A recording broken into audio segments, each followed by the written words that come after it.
ഹരി ഓം. ഇന്ന് നമ്മൾ ധ്യാനിക്കാൻ പോകുന്നത് ശ്രീ സൂക്തമാണ്. ശ്രീ എന്നാൽ സാക്ഷാത് മഹാലക്ഷ്മി, ഐശ്വര്യത്തിൻ്റെ മൂർത്തിമത് ഭാവമായ ഭഗവതി, അമ്മയെ സ്തുതിക്കുന്ന ഈ സൂക്തം ഋഗ്വേദീയമാണ്. ഋഗ്വേദത്തിൽ ഖിലമായിട്ടാണ് നമുക്കിത് ലഭിക്കുന്നത്.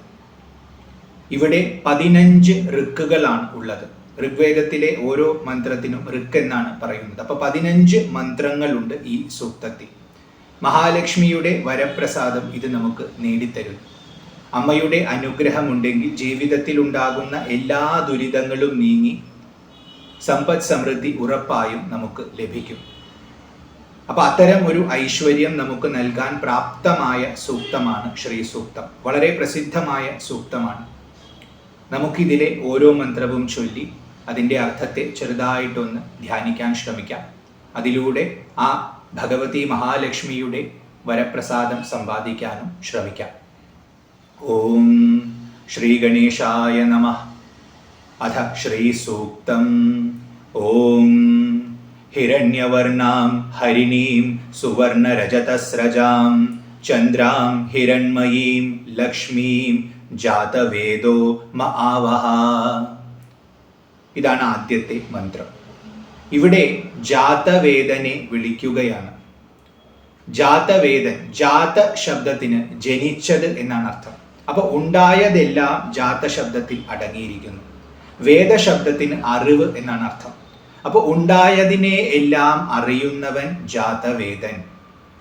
ഈ പദത്തെ 2 രീതിയിൽ വ്യാഖ്യാനിക്കാം. ഒന്ന് അഗ്നിയായിട്ട് വ്യാഖ്യാനിക്കാം. അഗ്നിയെ ജാതവേദൻ എന്ന് വിളിക്കുന്നുണ്ട്.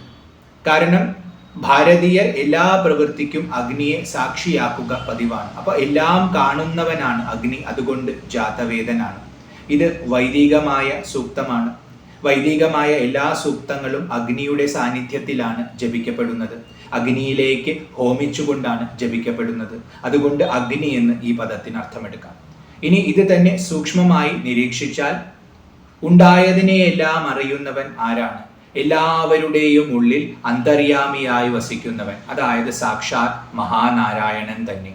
ഇത് ലക്ഷ്മി ഭഗവതിയുടെ സൂക്തമാണ്. അതുകൊണ്ട് ഇവിടെ വിളിക്കാൻ ഏറ്റവും അനുയോജ്യനായവൻ അന്തര്യാമി സ്വരൂപത്തിലിരിക്കുന്ന മഹാനാരായണൻ തന്നെയാണ്. അപ്പൊ ജാതവേദ ശബ്ദം കൊണ്ട് അദ്ദേഹത്തെയും സൂചിപ്പിക്കാം. കാരണം മഹാവിഷ്ണുവിൻ്റെ ആ നാരായണമൂർത്തിയുടെ ഐശ്വര്യമാണ് ലക്ഷ്മി. ലക്ഷ്മി വസിക്കുന്നത് നാരായണനിലാണ്. അപ്പൊ അതുകൊണ്ട് നാരായണന്റെ സംബോധനയായി ജാതവേദ ശബ്ദമെടുക്കാം. അപ്പോൾ സ്ഥൂലമായിട്ട് അഗ്നി ജ്വലിപ്പിച്ച് അതിൽ യാഗം നടത്തുന്ന രീതിയിലാണ് നമ്മൾ ഇത് ജപിക്കുന്നതെങ്കിൽ അവിടെ അഗ്നിസ്വരൂപത്തിൽ ശോഭിക്കുന്ന ജാതവേദനയാണ് നമ്മൾ വിളിക്കുന്നത്. സൂക്ഷ്മമായിട്ടാണ് നമ്മൾ മന്ത്രം ജപിക്കുന്നതെങ്കിൽ അകത്തുള്ള ജാതവേദനയാണ്, അതായത് മഹാവിഷ്ണുവിനെ, നാരായണനെയാണ് വിളിക്കുന്നത്. പൊതുവെ ഇന്നും നമ്മൾ മന്ത്രമൊക്കെ ചൊല്ലുന്ന സമയത്ത് വിളക്ക് കത്തിച്ചിട്ടാണ് ജപിക്കുന്നത്. അപ്പം അഗ്നിയുടെ സാന്നിധ്യം ഇന്നും ഉണ്ട്. അതുകൊണ്ട് അഗ്നി എന്ന അർത്ഥമെടുക്കാം. അഗ്നിയായി ജ്വലിക്കുന്ന നാരായണൻ എന്ന അർത്ഥവും എടുക്കാം. എന്തായാലും ജാതവേദനെ വിളിക്കുകയാണ്, അഗ്നിയെ വിളിക്കുകയാണ്. അല്ലയോ ജാതവേദ മ ആവഹ, എനിക്ക് കൊണ്ടുവന്ന് തന്നാലും എന്നിലേക്ക് ആനയിച്ചു കൊണ്ടുവരിക. ആരെ? ലക്ഷ്മീം, ലക്ഷ്മിയെ, സാക്ഷാത് മഹാലക്ഷ്മി ഭഗവതിയെ എൻ്റെ അടുത്തേക്ക് കൊണ്ടുവരിക എന്ന് അഗ്നിയോടോ അഥവാ നാരായണനോടോ ഇവിടെ അഭ്യർത്ഥിക്കുന്നു. ഈ ലക്ഷ്മിയുടെ വിശേഷണങ്ങളാണ് ബാക്കിയുള്ള പദങ്ങളെല്ലാം. എങ്ങനെയുള്ള ലക്ഷ്മിയെയാണ് കൊണ്ടുവരേണ്ടത് പറയുന്നു. ഹിരണ്യവർണാം, സ്വർണത്തിൻ്റെ നിറമുള്ളവളാണ് മഹാലക്ഷ്മി. സ്വർണത്തെ പോലെ വെട്ടിത്തിളങ്ങുന്നവൾ, അതുകൊണ്ട് ഹിരണ്യവർണാം. അത് കഴിഞ്ഞ് പറയുന്നു ഹരിണീം. ഹരിണി എന്ന ശബ്ദത്തിന് പച്ച നിറമുള്ളവൾ എന്നൊരർത്ഥമുണ്ട്. പ്രകൃതിയായി ശോഭിക്കുന്നത് മഹാലക്ഷ്മിയാണ്.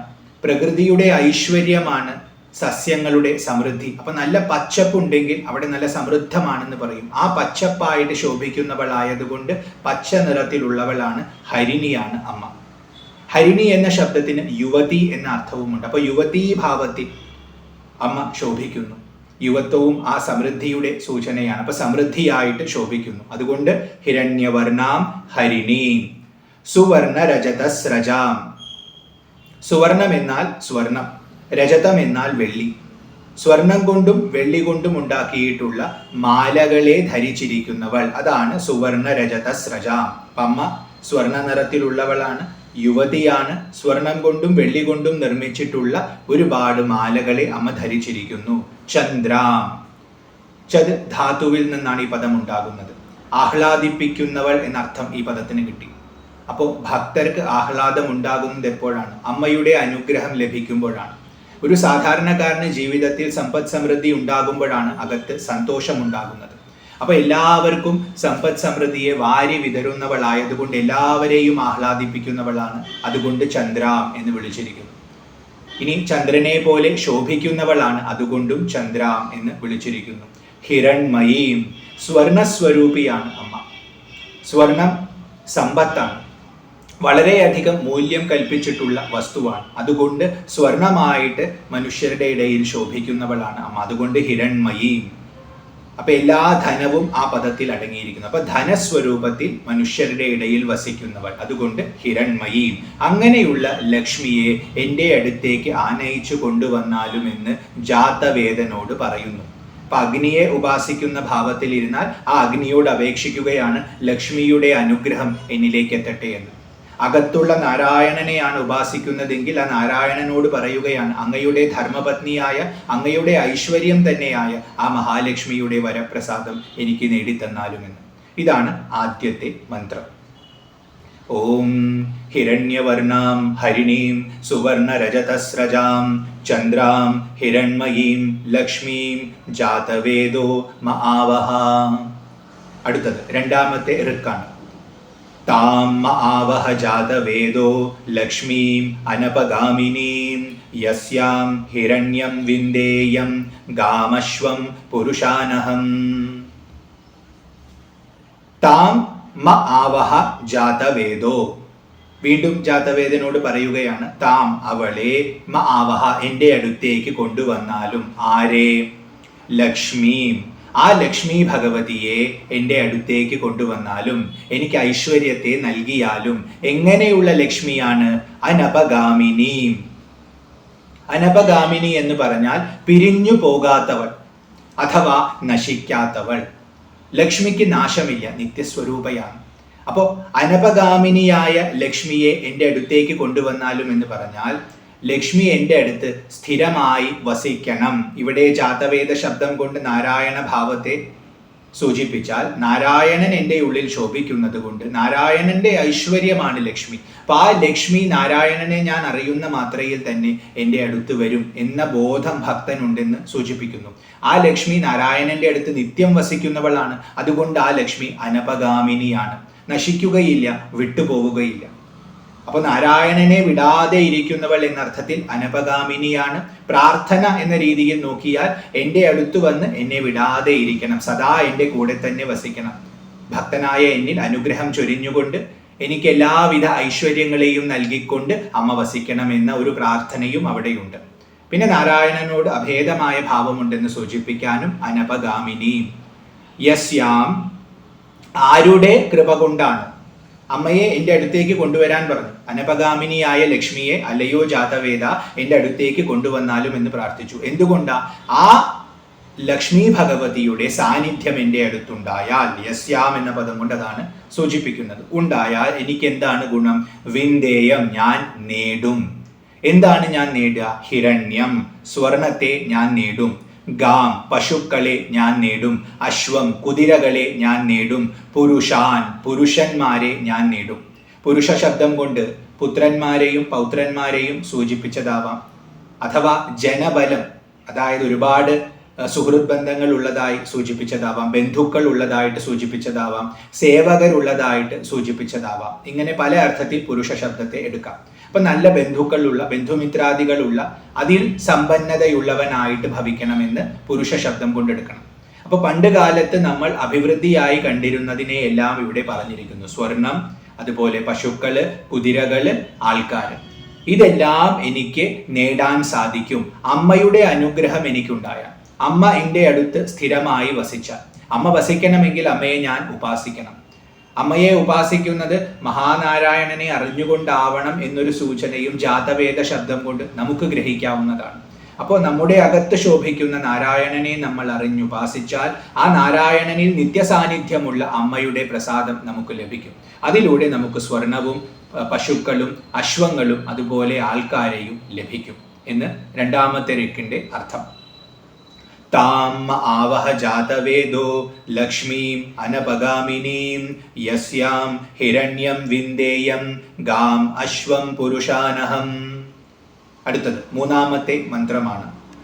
അശ്വപൂർവാം രഥമധ്യാം ഹസ്തിനാദ പ്രബോധിനീം ശ്രിയം ദേവീം ഉപഹ്വയേ ശ്രീർമാ ദേവീർ ജുഷതാം. അശ്വപൂർവാം, മുമ്പിൽ കുതിരകളുണ്ട്.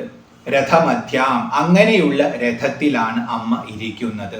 അപ്പൊ അമ്മയുടെ ഭാവത്തെ കാണിക്കുകയാണ്. കാരണം അമ്മയെ അവിടെ നിന്ന് ഇങ്ങോട്ട് കൊണ്ടുവരണമല്ലോ. അപ്പൊ അമ്മ എങ്ങനെയാണ് വരുന്നതെന്ന് കാണിച്ചു തരികയാണ്, അഥവാ എങ്ങനെയാണ് വരേണ്ടതെന്ന് കാണിച്ചു തരികയാണ്. മുമ്പിൽ ഒരുപാട് അശ്വങ്ങളുള്ള ഒരു നല്ല സ്വർണമയമായിട്ടുള്ള ഗംഭീരമായിട്ടുള്ള ഒരു രഥത്തിൽ ഇരുന്നു കൊണ്ട് അമ്മ വരണം. അങ്ങനെ വെറുതെ വന്നാൽ മതിയോ? പോരാ. ഹസ്തിനാദ പ്രബോധിനിയും, അമ്മ വരുന്നുണ്ടെന്ന് അറിയേണ്ടത് ഹസ്തി എന്നാൽ ആന, ആനയുടെ നാദം കേട്ടുകൊണ്ടാണ്. ആന ചിഹ്നം വിളിക്കണം, ആന അലറണം. അപ്പൊ ഒരുപാട് ആനകൾ അമ്മയ്ക്ക് ചുറ്റുമുണ്ട്. അങ്ങനെ ആ ആനകളുടെ ശബ്ദം കൊണ്ട് അമ്മയുടെ വരവിനെ നമ്മൾ അറിയണം. അപ്പൊ അതുകൊണ്ട് അശ്വപൂർവാം രഥമധ്യാം ഹസ്തിനാദ പ്രബോധിനിയും. ഇനി ഇത് തന്നെ നമുക്ക് യുദ്ധത്തിന്റെ ഭാവത്തിൽ എടുത്താൽ ഓരോ തരം പടകളാണിത്. അപ്പൊ കുതിരപ്പട മുമ്പിൽ, നടുവിൽ രഥങ്ങൾ, രഥത്തിലുള്ള ആൾക്കാർ, പിന്നീട് ആനപ്പുറത്തിരിക്കുന്ന സൈന്യം. ഇങ്ങനെ ചതുരംഗ ബലത്തോടു കൂടിയവളാണ് മഹാലക്ഷ്മി. ആ ഭാവത്തിൽ വരണം. അപ്പൊ അത് എല്ലാവിധ സംരക്ഷണത്തെയും സൂചിപ്പിക്കുന്ന അംഗബലമായി, സേനാബലമായിട്ട് നമുക്ക് കാണാം. അപ്പൊ ആ രീതിയിലും ഇത് വ്യാഖ്യാനിക്കാം. അതല്ലെങ്കിൽ അമ്മ രഥത്തിൽ ഇരുന്നു കൊണ്ട് ഒരുപാട് അശ്വങ്ങളാൽ നയിക്കപ്പെടുന്നവളായി ആനകളുടെ സാന്നിധ്യത്തിൽ, അപ്പൊ ഒരു രാജരാജേശ്വരി എന്ന ഭാവത്തിലുള്ള മഹാലക്ഷ്മിയെയാണ് ഇവിടെ കാണിക്കുന്നത്. കാരണം ഇത്തരം ചിഹ്നങ്ങളൊക്കെ ചുറ്റുമുള്ളത് രാജ്ഞിക്കാണ്, മഹാരാജ്ഞിക്കാണ്. അപ്പൊ ലോകത്തിന് മുഴുവൻ രാജാവായിരിക്കുന്നവൻ നാരായണൻ, ലോകത്തിന് മുഴുവൻ രാജ്ഞിയായിരിക്കുന്നവൾ മഹാലക്ഷ്മി. അപ്പൊ അതുകൊണ്ട് ആ ഭാവത്തിൽ അമ്മയെ ദേവീം, ആഗ്രഹിക്കുന്നത് നൽകുന്നവൾ, പ്രകാശസ്വരൂപത്തിൽ ഇരിക്കുന്നവൾ, അങ്ങനെയുള്ള ദേവിയെ ഉപഹ്വയെ, ഞാൻ വിളിക്കുന്നു, ആവാഹനം ചെയ്യുന്നു, ഞാൻ ക്ഷണിക്കുകയാണ് അങ്ങനെയുള്ള ദേവിയെ. കുതിരകളാൽ നയിക്കപ്പെടുന്ന രഥത്തിൽ ഇരിക്കുന്നവൾ, ആനകളാൽ ചുറ്റപ്പെട്ടിരിക്കുന്നവൾ, ആനകൾ ശബ്ദമുണ്ടാക്കുന്നുണ്ട്, അമ്മയുടെ വരവിനെ അറിയിക്കുന്നുണ്ട്. അങ്ങനെയുള്ള ദേവിയെ, ശ്രീയം, ശ്രീ സ്വരൂപമായിരിക്കുന്ന ദേവിയെ, ഐശ്വര്യമാണ് അമ്മയുടെ ഭാവം. അങ്ങനെയുള്ള ദേവി ഉപഹ്വയെ, ഞാൻ ആഹ്വാനം ചെയ്യുന്നു, ഞാൻ ക്ഷണിക്കുന്നു. ശ്രീ, ആ അങ്ങനെയുള്ള അമ്മേ ദേവി, മാ ജുഷതാം, എന്നിൽ സന്തോഷിക്കുക, എന്നിൽ പ്രസാദിക്കുക. അതായത് ശ്രീ സ്വരൂപത്തിലിരിക്കുന്ന ദേവി ആ അമ്മയോട് പറയുകയാണ്, ആ അമ്മയെ ഞാൻ ഐശ്വര്യത്തിന് വേണ്ടി, ആഗ്രഹിക്കുന്നതെല്ലാം നേടിയെടുക്കാൻ വേണ്ടി, ജീവിതത്തെ പ്രഭാപൂരിതമാക്കാൻ വേണ്ടി ഉപാസിക്കുകയാണ്, ക്ഷണിക്കുകയാണ്. ഇവിടെ ഉപാസന കൊണ്ടാണ് ഈ ക്ഷണം. ഉപഹ്വയെ എന്ന് പറഞ്ഞാൽ ഞാൻ ഉപാസിക്കുന്നു, ആ അമ്മയെ ഞാൻ എൻ്റെ അടുത്തേക്ക് ക്ഷണിക്കുകയാണ്. അങ്ങനെ എന്തിനു വേണ്ടിയാണ്? ആ അമ്മ വന്ന് എന്നിൽ പ്രസാദിക്കണം. കാരണം അമ്മയുടെ പ്രസാദം എനിക്കുണ്ടായാൽ ഞാൻ ജീവിതത്തിൽ ആഗ്രഹിക്കുന്ന എല്ലാ നേട്ടങ്ങളും എനിക്കുണ്ടാകും. അതാണ് ശ്രീ എന്നും ദേവി എന്നും അമ്മയെ വിളിക്കുന്നത്. അമ്മ ശ്രീ സ്വരൂപയാണ്, പ്രകാശ സ്വരൂപയാണ്. അങ്ങനെയുള്ള ദേവി മാ ജുഷതാം, എന്നിൽ സന്തോഷിക്കുക, എന്നിൽ പ്രസാദിക്കുക. അങ്ങനെ പ്രസാദിച്ചുകൊണ്ട് എനിക്ക് ഞാൻ ആഗ്രഹിക്കുന്നതെല്ലാം നേടിയെടുക്കാൻ സാധിക്കട്ടെ. അതുകൊണ്ട് ആ ശ്രീ സ്വരൂപയായ അമ്മയെ ഞാൻ ക്ഷണിക്കുന്നു. ഇതാണ് മൂന്നാമത്തെ ഋക്ക്. അശ്വപൂർവാം രഥമധ്യാം ഹസ്തിനാദ പ്രബോധിനീം ശ്രിയം ദേവീ ഉപഹ്വയെ ശ്രീർമാ ദേവീർ ജുഷതാം. ശ്രീർ മാ ദേവി ജുഷതാം. അടുത്തത് നാലാമത്തെ ഋക്കാണ്, മന്ത്രമാണ്. കാം സോസ്മിതാം ഹിരണ്യപ്രാകാരാം ആർദ്രാം ജ്വലന്തീം തൃപ്താം തർപ്പയന്തീം പദ്മേ സ്ഥിതാം പദ്മവർണാം താമിഹോപഹ്വയെ ശ്രിയം.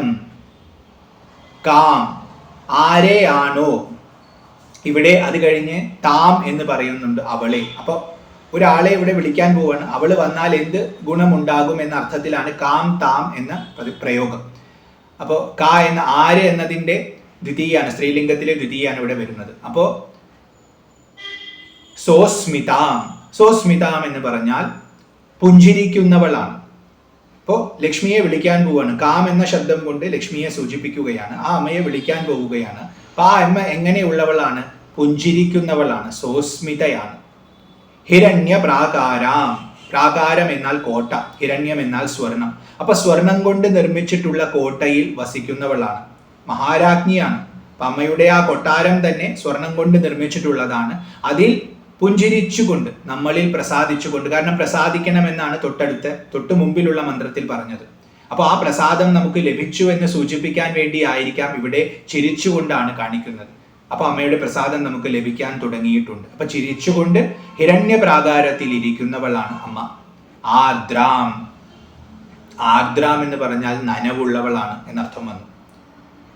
ദിഗ്ഗജങ്ങൾ അമ്മയെ സദാ അഭിഷേകം ചെയ്യുന്നു, അതുകൊണ്ട് അമ്മ നനഞ്ഞുകൊണ്ടിരിക്കുകയാണെന്ന് സാമാന്യമായിട്ട് അർത്ഥമെടുക്കാം. സൂക്ഷ്മമായി നോക്കിയാൽ മനസ്സ് വളരെയധികം ആർദ്രമാണ് അമ്മയുടെ. അമ്മയുടെ മനസ്സിൽ ദയയുണ്ട്, കരുണയുണ്ട്. അതുകൊണ്ടാണ് ആർദ്രത അവിടെ പ്രകാശിക്കുന്നത്. നമ്മുടെ നേർക്ക് അമ്മയുടെ കരുണ ഉദിച്ചാൽ മാത്രമേ നമുക്ക് ഗുണമുള്ളൂ. അപ്പൊ ആ കരുണാപൂരിതമായ ഭാവത്തിലാണ് അമ്മ ഇരിക്കുന്നത് എന്ന് സൂചിപ്പിക്കാൻ ആർദ്ര എന്ന് വിളിച്ചിരിക്കുന്നു. ഇനി നനവ് കൊണ്ടാണ് ജീവൻ നിലനിൽക്കുന്നത് തന്നെ. ഈ ഭൂമിയിൽ ജലത്തിന്റെ സാന്നിധ്യം ഉള്ളത് കൊണ്ടാണ് ജീവൻ നിലനിൽക്കുന്നത്. അപ്പൊ അതുകൊണ്ടും ആർദ്രയാണ്, ജലസാന്നിധ്യം നൽകുന്നവളാണ്, ആ ഭാവത്തിൽ ഭൂമിയിൽ ശോഭിക്കുന്നവളാണ്. അപ്പോ സോസ്മിതാം ഹിരണ്യപ്രാകാരാം ആർദ്രാം ജ്വലന്തീം, ജ്വലിക്കുന്നവളാണ്, ശോഭിക്കുന്നവളാണ്. അമ്മയെ പ്രകാശിപ്പിക്കാൻ മറ്റൊരു പ്രകാശത്തിന്റെ ആവശ്യമില്ല, അത്രയും കാന്തി അമ്മയ്ക്കുണ്ട്. അപ്പൊ അതുകൊണ്ട് ജ്വലന്തീം, തൃപ്താം, അമ്മ തൃപ്തയാണ്, നിത്യതൃപ്തയാണ് അമ്മ. അപൂർണമായവർക്കാണ് തൃപ്തിയില്ലാത്തത്. അപൂർണമായവർക്ക് എന്തെങ്കിലുമൊക്കെ നേടണമെന്ന ആഗ്രഹം സദാ അലട്ടിക്കൊണ്ടിരിക്കും. എന്നാൽ പൂർണ്ണതയിൽ ശോഭിക്കുന്നവര് തൃപ്തരാണ്, അവർക്കൊന്നും ആവശ്യമില്ല. അമ്മ പൂർണ്ണസ്വരൂപിണിയാണ്, അതുകൊണ്ട് തൃപ്തയാണ്. നമ്മൾ ഉപാസിക്കുകയാണ്, ഉപാസിച്ച് അമ്മയെ ക്ഷണിക്കുകയാണ്, അമ്മയുടെ പ്രസാദത്തിനായിട്ട് ശ്രമിക്കുകയാണ്. ആ പ്രസാദം നമുക്ക് ലഭിച്ചുവെന്ന് സൂചിപ്പിക്കാനും തൃപ്താം എന്ന പദം എടുക്കാം. അമ്മയ്ക്ക് സന്തോഷമായി, അമ്മ തൃപ്തിയെ പ്രാപിച്ചു എന്ന അർത്ഥവും അവിടെ എടുക്കാം. അപ്പോൾ സോസ്മിതാം ഹിരണ്യപ്രാകാരാം ആർദ്രാം ജ്വലന്തീം തൃപ്താം തർപ്പയന്തീം. സ്വയം തൃപ്തയാണ്, മറ്റുള്ളവർക്ക് തൃപ്തിയെ നൽകുന്നവളാണ്, സന്തോഷത്തെ നൽകുന്നവളാണ്, അഥവാ പൂർണ്ണതയെ നൽകുന്നവളാണ്. സാധാരണ ഭക്തര് അമ്മയെ വിളിക്കുന്നത് അവർ അപൂർണരായതുകൊണ്ടാണ്. അവരുടെ ജീവിതത്തിൽ അവർക്ക് തൃപ്തി ലഭിക്കുന്നില്ല. ഒരുപാട് ആഗ്രഹങ്ങൾ മനസ്സിനെ അലട്ടുന്നുണ്ട്. അതെല്ലാം നേടാനുള്ള കഷ്ടപ്പാടുകൾ അവർ നേരിടുന്നു. എന്നിട്ടും പലതും അവർക്ക് നേടാൻ സാധിക്കുന്നില്ല. അങ്ങനത്തെയുള്ള അവസ്ഥയിലാണ് അവർ അമ്മയെ ആശ്രയിക്കുന്നത്. അമ്മയാണ് എല്ലാ ഐശ്വര്യത്തിന്റെയും ഉറവിടം എന്ന് മനസ്സിലാക്കി അവർ ആശ്രയിക്കുകയാണ്. അങ്ങനെ ആശ്രയിക്കുന്നവരെ അമ്മ സന്തോഷിപ്പിക്കും, അവരെ തൃപ്തരാക്കും. അതായത് അവർക്കും പൂർണ്ണത നൽകും, അവരുടെ മനസ്സ് ശാന്തമാകും. എന്തെല്ലാം ആഗ്രഹങ്ങളുണ്ടോ അതെല്ലാം നേടിയെടുക്കാൻ അവർക്ക് സാധിക്കും. അപ്പൊ അമ്മയെ ഉപാസിച്ചുകൊണ്ട് അമ്മയുടെ തൃപ്തി സമ്പാദിച്ചുവെന്നും അതിലൂടെ അമ്മ നമുക്ക് തൃപ്തിയെ പ്രദാനം ചെയ്യുമെന്നും ഇവിടെ സൂചിപ്പിച്ചിരിക്കുന്നു. അതാണ് ഇത്രയും വിശേഷണങ്ങൾ ഇവിടെ കൊടുത്തിട്ടുള്ളത്. സോസ്മിതാം ഹിരണ്യപ്രാകാരാം ആർദ്രാം ജ്വലന്തീം തൃപ്താം തർപ്പയന്തീം പദ്മേ സ്ഥിതാം. പദ്മത്തിൽ വസിക്കുന്നവളാണ് അമ്മ, താമരയിലാണ് അമ്മ വസിക്കുന്നത്. സാധാരണ അർത്ഥത്തിലെടുക്കാം, അമ്മ ഇരിക്കുന്നത് ഒരു താമരയിലാണെന്ന് അർത്ഥമെടുക്കാം. താമര വളരെയധികം കോമളമാണ്.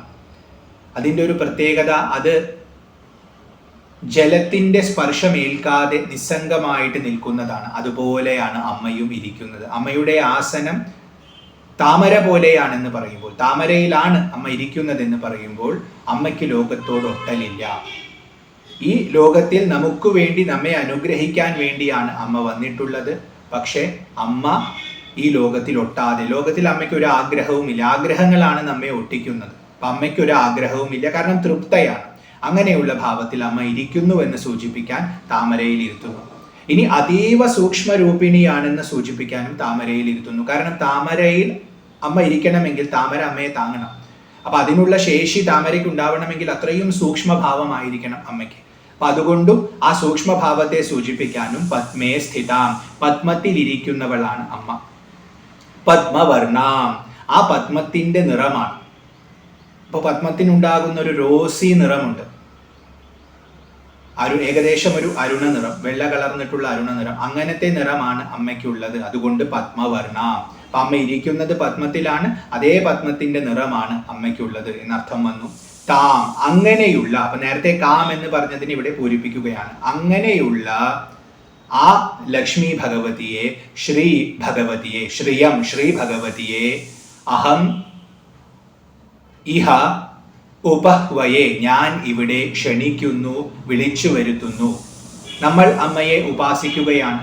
ആ ഉപാസന നമ്മൾ നടത്തുന്നത് അമ്മയെ ഇങ്ങോട്ട് വരാൻ വേണ്ടിയാണ്. കാരണം അമ്മ ഇവിടെ ആവിർഭവിച്ചാൽ നമുക്ക് എല്ലാ ഐശ്വര്യങ്ങളും ലഭിക്കും എന്നുള്ള ബോധത്തോടെയാണ്. അപ്പൊ അതുകൊണ്ട് ആ ശ്രീ ഭഗവതിയെ, ആരാണോ ചിരിച്ചുകൊണ്ടിരിക്കുന്നത്, സ്വർണ്ണ കോട്ടയിലിരിക്കുന്നത്, ആർദ്രയായിരിക്കുന്നത്, ശോഭിച്ചുകൊണ്ടിരിക്കുന്നത്, തൃപ്തയായിരിക്കുന്നവർ, തൃപ്തി പ്രദാനം ചെയ്തുകൊണ്ടിരിക്കുന്നത്, താമരയിലിരിക്കുന്നത്, താമരയുടെ നിറത്തോടൊത്തിരിക്കുന്നത്, അങ്ങനെയുള്ള ആ ശ്രീ ഭഗവതിയെ ഞാൻ ഇവിടെ ആഹ്വാനം ചെയ്യുന്നു, ക്ഷണിക്കുന്നു. അപ്പൊ എൻ്റെ അടുത്തേക്ക് അമ്മ വന്നാലും എന്ന പ്രാർത്ഥന ഈ 4ാമത്തെ രക്കിൽ അടങ്ങിയിട്ടുണ്ട്. കാം സോസ്മിതാം ഹിരണ്യപ്രാകാരാം ആർദ്രാം ജ്വലന്തീം തൃപ്താം തർപ്പയന്തീം പദ്മേ സ്ഥിതാം പത്മവർണാം താം ഇഹോപഹ്വയേ ശ്രിയം. ഇതാണ് 4ാമത്തെ ഋക്ക്. അടുത്തത് 5ാമത്തെ മന്ത്രമാണ്. ചന്ദ്രാം പ്രഭാസാം യശസാ ജ്വലന്തീം ശ്രിയം ലോകേ ദേവജുഷ്ടാം ഉദാരാം താം പത്മിനീം ഈം ശരണം അഹം പ്രപദ്യേ അലക്ഷ്മീർ മേ നശ്യതാം ത്വാം വൃണേ. ഇതുവരെയും നമ്മൾ ലക്ഷ്മി ഭഗവതിയുടെ സാന്നിധ്യമാണ് ആഗ്രഹിച്ചത്. ഇനി ആ സാന്നിധ്യത്തോടൊപ്പം അലക്ഷ്മിയുടെ ഇല്ലായ്മയെയും ഇവിടെ ആഗ്രഹിക്കുകയാണ്. ലക്ഷ്മി അല്ലാത്തതാണ് അലക്ഷ്മി, ഐശ്വര്യമല്ലാത്തതാണ് അലക്ഷ്മി. അപ്പൊ ഇവിടെ ദുരിതങ്ങളെയെല്ലാം നമുക്ക് അലക്ഷ്മിയായിട്ട് സങ്കല്പിക്കാം. ആ അലക്ഷ്മിയെ ഇല്ലാതെയാക്കാൻ വേണ്ടി നമ്മൾ ലക്ഷ്മിയെ സമീപിക്കുന്നുവെന്ന അർത്ഥമാണ് ഇവിടെ വരുന്നത്. അപ്പൊ ആദ്യം അമ്മയ്ക്ക് കുറച്ച് വർണ്ണനകൾ നൽകുന്നു. ചന്ദ്ര, നേരത്തെ പറഞ്ഞ അർത്ഥമാണ്, ആഹ്ലാദിപ്പിക്കുന്നവളാണ്, ചന്ദ്രനെ പോലെ ശോഭിക്കുന്നവളാണ്. അങ്ങനെയുള്ള ലക്ഷ്മി ഭഗവതിയെ പ്രഭാസാം, നല്ല ശോഭയുള്ളവളാണ്. ഭാസം എന്നാൽ പ്രകാശമാണ്. അപ്പൊ നല്ല പ്രകാശപൂരിതമായ ഭാവമാണ് അമ്മയ്ക്ക്. അതുകൊണ്ട് പ്രഭാസാം യശസാ ജ്വലന്തി, ജ്വലിക്കുന്നു അമ്മ. എന്തുകൊണ്ട്? യശസ്സുകൊണ്ട്. അമ്മയുടെ സാന്നിധ്യം എല്ലാവരും അറിയുന്നത് അമ്മയുടെ യശസ്സുകൊണ്ടാണ്. യശസ് എല്ലായിടത്തും വ്യാപിച്ചിരിക്കുന്നു. ലോകത്തിൽ എന്തെങ്കിലും ഐശ്വര്യം ഉണ്ടെങ്കിൽ അത് അമ്മയുടെ കൃപ കൊണ്ടാണ്. അപ്പൊ അതുകൊണ്ട് തന്നെ ഐശ്വര്യം അനുഭവിച്ചിട്ടുള്ളവരെല്ലാം തന്നെ അമ്മയുടെ യശസ്സിനെ അറിയുന്നു. ആ യശസ്സിലൂടെയാണ് അവർ അമ്മയെ അറിയുന്നത്. അപ്പൊ അമ്മയെ പ്രകാശിപ്പിക്കുന്ന പ്രകാശമായിട്ട് ആ യശസ് വർത്തിക്കുന്നു. അതുകൊണ്ട് യശസാ ജ്വലന്തീം ശ്രിയം, ശ്രീ സ്വരൂപിയായിരിക്കുന്നവൾ, ലോകേ ദേവജുഷ്ടാം, ഈ ലോകത്തിൽ ശ്രീ സ്വരൂപമായിരിക്കുന്നവൾ. അപ്പൊ ശ്രിയം ലോകേ എന്നും, അഥവാ ലോകേ ദേവജുഷ്ടാം, ലോകത്തിൽ ദേവന്മാരാൽ സന്തോഷിപ്പിക്കപ്പെടുന്നവൾ, ദേവന്മാരാൽ ഉപാസിക്കപ്പെടുന്നവൾ. ദേവന്മാരാണ് മറ്റുള്ളവരെ പ്രകാശിപ്പിക്കുന്നത്, മറ്റുള്ളവർക്ക് ആഗ്രഹങ്ങളെ പൂർത്തീകരിച്ചു കൊടുക്കുന്നത്. ആ ദേവന്മാര് പോലും സദാ ആരെയാണോ ഉപാസിക്കുന്നത്, ആരെയാണോ സേവിക്കുന്നത്, അങ്ങനെയുള്ള അമ്മയാണ് ഭഗവതി ശ്രീ. ഉദാരാം, വളരെ വിശാലമായ ഭാവമാണ് അമ്മയ്ക്കുള്ളത്, സങ്കുചിതമായ ഭാവമല്ല. ആരെന്ത് ചോദിച്ചാലും അത് കൊടുക്കും. അത്രയും ഉദാരയാണ് അമ്മ. അതുകൊണ്ടാണ് ദേവന്മാര് ഉപാസിക്കുന്നത്, ദേവന്മാരെ സന്തോഷിപ്പിക്കാനായിട്ട് ശ്രമിക്കുന്നത്. കാരണം ദേവന്മാർക്ക് ആവശ്യമുള്ളതെല്ലാം അമ്മ നൽകുന്നു. അപ്പൊ തീർച്ചയായിട്ടും എന്നെ പോലെയുള്ള സാധാരണക്കാരുടെ അപേക്ഷയും അമ്മ സ്വീകരിക്കും. അപ്പൊ ഇങ്ങനെയെല്ലാമുള്ള, അതായത് ചന്ദ്രാം പ്രഭാസാം യശസാ ജ്വലന്തീം ശ്രിയം ലോകേ ദേവജുഷ്ടാം ഉദാരാം താം, അങ്ങനെയുള്ള പത്മിനീം, പത്മത്തിലിരിക്കുന്നവളായതുകൊണ്ട് പത്മിനി. ഈം എന്നുള്ളത് അമ്മയുടെ പര്യായ പദമാണ്. ശ്രീ എന്ന അർത്ഥം തന്നെയാണ് ഈം എന്ന ശബ്ദത്തിന് വരുന്നത്. ഇത് ചില പാഠങ്ങളിൽ പത്മനേമിം എന്നും കാണുന്നുണ്ട്. പത്മത്തിന്റെ നടുവിൽ ഇരിക്കുന്നവൾ എന്ന അർത്ഥം വന്നു. പക്ഷെ പ്രശസ്തമായ പാഠം പത്മിനീം ഈം എന്ന് തന്നെയാണ്. അവിടെ ഈം എന്ന ശബ്ദം ശ്രീ സൂചകമാണ്, ഐശ്വര്യ സൂചകമാണ്, അമ്മയുടെ പര്യായ പദമാണ്. അപ്പൊ അതുകൊണ്ട് താം പത്മിനീം ഈം ശരണം അഹം പ്രപദ്യേ, ഞാൻ ശരണം പ്രാപിക്കുന്നു. ഇത്രയും വിശേഷണങ്ങൾ കൊടുത്തിട്ടുള്ള ആ ലക്ഷ്മി ഭഗവതിയെ ഞാൻ ശരണം പ്രാപിക്കുന്നു. എന്തിനു വേണ്ടിയാണ്? അലക്ഷ്മീർ മേ നശ്യതാം, എൻ്റെ അലക്ഷ്മി നശിക്കട്ടെ. അലക്ഷ്മി എന്ന് പറഞ്ഞാൽ ലക്ഷ്മി അല്ലാത്തത്, അകാരം ഇല്ലായ്മയെ സൂചിപ്പിക്കുന്നു. അപ്പൊ ലക്ഷ്മി ഇല്ലാത്തത് എന്തോ അതാണ് അലക്ഷ്മി. ഈ ജീവിതത്തിൽ നമുക്ക് ദുഃഖം നൽകുന്ന, നമ്മുടെ ആഗ്രഹങ്ങളെ പൂർത്തീകരിക്കാൻ പറ്റാതെയാകുമ്പോൾ ഉണ്ടാകുന്ന ആ വേദന, ഇതെല്ലാം തന്നെ അലക്ഷ്മിയാണ്. മനസ്സിൽ ആഗ്രഹമുണ്ട്, പ്രവൃത്തിയുണ്ട്, ഒന്നും നേടാൻ സാധിക്കുന്നില്ല. ആഗ്രഹം നേടാൻ ആവശ്യമായ വസ്തുക്കളുടെ അഭാവം, ഇതെല്ലാം തന്നെ അലക്ഷ്മിയാണ്. രോഗം അലക്ഷ്മിയാണ്. അങ്ങനെ ജീവിതത്തിലുള്ള മോശമായതെല്ലാം തന്നെ അലക്ഷ്മി എന്ന പദത്തിൽ സൂചിപ്പിച്ചിരിക്കുന്നു. ആ അലക്ഷ്മി ഇല്ലാതെയാകണമെങ്കിൽ ലക്ഷ്മി വരണം. ഏതുപോലെയാണോ സൂര്യൻ ഉദിച്ചാൽ അന്ധകാരം ഇല്ലാതെയാകുന്നത്, സൂര്യൻ ഉദിച്ചു കഴിഞ്ഞ് പിന്നെ അന്ധകാരത്തെ ഇല്ലാതെയാക്കാൻ പ്രത്യേകിച്ച് പറയേണ്ട ആവശ്യമില്ല. കാരണം സൂര്യന്റെ സാന്നിധ്യം തന്നെ അന്ധകാരത്തെ ഇല്ലാതെയാക്കും, പ്രകാശം ഇരുട്ടിനെ ഇല്ലാതെയാക്കും, അത് അതിന്റെ സ്വഭാവമാണ്. അതുപോലെ ലക്ഷ്മി അലക്ഷ്മിയെ ഇല്ലാതെയാക്കും. അപ്പൊ ലക്ഷ്മിയുടെ സാന്നിധ്യം ഉണ്ടായാൽ തന്നെ അലക്ഷ്മി ഇല്ലാതെയാകും, അത് ഉറപ്പാണ്. അതുകൊണ്ടാണ് ഇവിടെ അലക്ഷ്മിയെ മേ നശ്യതാം, എൻ്റെ അലക്ഷ്മിയെ ഇല്ലാതെയാക്കിയാൽ. ഒരുപാട് അലക്ഷ്മി എനിക്കുണ്ട്, ഒരുപാട് ദുരിതങ്ങൾ എനിക്കുണ്ട്, അതെല്ലാം ഇല്ലാതെയാക്കിയാലും അതിനെന്താ വേണ്ടേ? അമ്മ ഇവിടെ വന്നാൽ മാത്രം മതി, അമ്മയുടെ സാന്നിധ്യം ഉണ്ടായാൽ മതി. അത് മനസ്സിലാക്കിക്കൊണ്ട് ഞാൻ അമ്മയെ ശരണം പ്രാപിക്കുന്നു. ത്വാം വൃണേ, ഞാൻ അമ്മയെ വരിക്കുന്നു. എനിക്ക് അമ്മ മാത്രമാണ് ആശ്രയം, മറ്റൊരാശ്രയമില്ല. അതുകൊണ്ട് ശരണമായിട്ട് ഞാൻ അമ്മയെ വരിക്കുന്നു. അമ്മയിൽ ഞാൻ ആശ്രയത്തെ തേടിയിരിക്കുന്നു, എനിക്ക് മറ്റൊരാശ്രയമില്ല. അതുകൊണ്ട് എൻ്റെ അലക്ഷ്മിയെ നശ്യതാം, ഇല്ലാതെയാക്കിയാലും എന്ന് 5-ാമത്തെ ഋക്കിൽ പ്രാർത്ഥിക്കുന്നു. ചന്ദ്രാം പ്രഭാസാം യശസാ ജ്വലന്തീം ശ്രിയം ലോകേ ദേവജുഷ്ടാം ഉദാരാം താം പത്മിനീം ഈം ശരണം അഹം പ്രപദ്യേ അലക്ഷ്മീർമേ നശ്യതാം ത്വാം വൃണേ. ഇതായിരുന്നു 5-ാമത്തെ ഋക്ക്. ഇനി അടുത്തത് 6-ാമത്തെ മന്ത്രമാണ്. ആദിത്യവർണേ തപസോധിജാതോ വനസ്പതിസ്തവ വൃക്ഷോഥ ബിൽവ തസ്യ ഫലാനി തപസാനുദന്തു മായാന്തരായാശ്ച ബാഹ്യാ അലക്ഷ്മി. അലക്ഷ്മിയെ ഇല്ലാതെയാക്കാൻ തന്നെയാണ് ഇവിടെയും പ്രാർത്ഥിക്കുന്നത്. അപ്പൊ അതിനായിട്ട് ആദ്യം അമ്മയെ വിളിക്കുന്നു ആദിത്യവർണേ. ആദിത്യന്റെ വർണ്ണത്തോടൊത്തവൾ. ആദിത്യൻ എന്നാൽ സൂര്യൻ, സൂര്യന്റെ വർണ്ണം എന്താ? ശോഭയാണ്, പ്രകാശമാണ്. പ്രകാശസ്വരൂപിണി എന്നാണ് ആദ്യം തന്നെ വിളിക്കുന്നത്. നേരത്തെ പറഞ്ഞു, ഏതുപോലെയാണോ സൂര്യൻ ഉദിച്ചാൽ ഇരുട്ടില്ലാതെയാകുന്നത്, അപ്പൊ അതുപോലെ അലക്ഷ്മി ഇല്ലാതെയാകണമെങ്കിൽ ലക്ഷ്മി ഉദിക്കണം. അതുകൊണ്ട് ആദിത്യവർണയാണ്, പ്രകാശസ്വരൂപിണിയാണ്. അങ്ങനെയുള്ള ആ പ്രകാശസ്വരൂപിണി തപസാ അധിജാതഃ, തപസ്സിൽ നിന്നും ജനിച്ചിട്ടുള്ളതായ വനസ്പതി, വനങ്ങളുടെ പതിയായിരിക്കുന്ന തവ വൃക്ഷഃ അഥ ബിൽവഃ, ഒരു വൃക്ഷമുണ്ട്, അത് വനങ്ങളുടെ അധിപതിയാണ്, വനസ്പതിയാണ്. ആ വൃക്ഷത്തിന്റെ പേര് ബിൽവം എന്നാണ്. മലയാളത്തിൽ കൂവളം എന്ന് നമ്മൾ പറയുന്ന വൃക്ഷം. ആ വൃക്ഷം തവ, അങ്ങയുടെ, അമ്മയുടെ തപസ്സിൽ നിന്നാണ് ജനിച്ചിട്ടുള്ളത്. ഇവിടെ തപശബ്ദം കൊണ്ട് നമുക്ക് പ്രകാശം എന്ന അർത്ഥമെടുക്കാം. കാരണം ആദിത്യവർണേ എന്നാണ് വിളിച്ചിരിക്കുന്നത്. അമ്മ സൂര്യനെ പോലെ ശോഭിക്കുന്നു. അപ്പൊ സൂര്യനെ പോലെ ശോഭിക്കുമ്പോൾ അമ്മയുടെ ആ താപം, ആ ചൂട്, ആ പ്രകാശമാണ് തപശബ്ദം കൊണ്ട് ഇവിടെ സൂചിപ്പിക്കുന്നത്. ആ പ്രകാശം, ആ പ്രകാശത്തിൽ നിന്നും ജനിച്ചിട്ടുള്ള ആ പ്രകാശമാണ് ഭൂമിയിലുള്ള എല്ലാ വൃക്ഷങ്ങൾക്കും പോഷണം നൽകുന്നത്. അപ്പൊ എല്ലാ വൃക്ഷങ്ങൾക്കും ആധാരമായി നിൽക്കുന്ന, പോഷണമായി നിൽക്കുന്ന സൂര്യനെ പോലെ അമ്മ ശോഭിക്കുകയാണ്.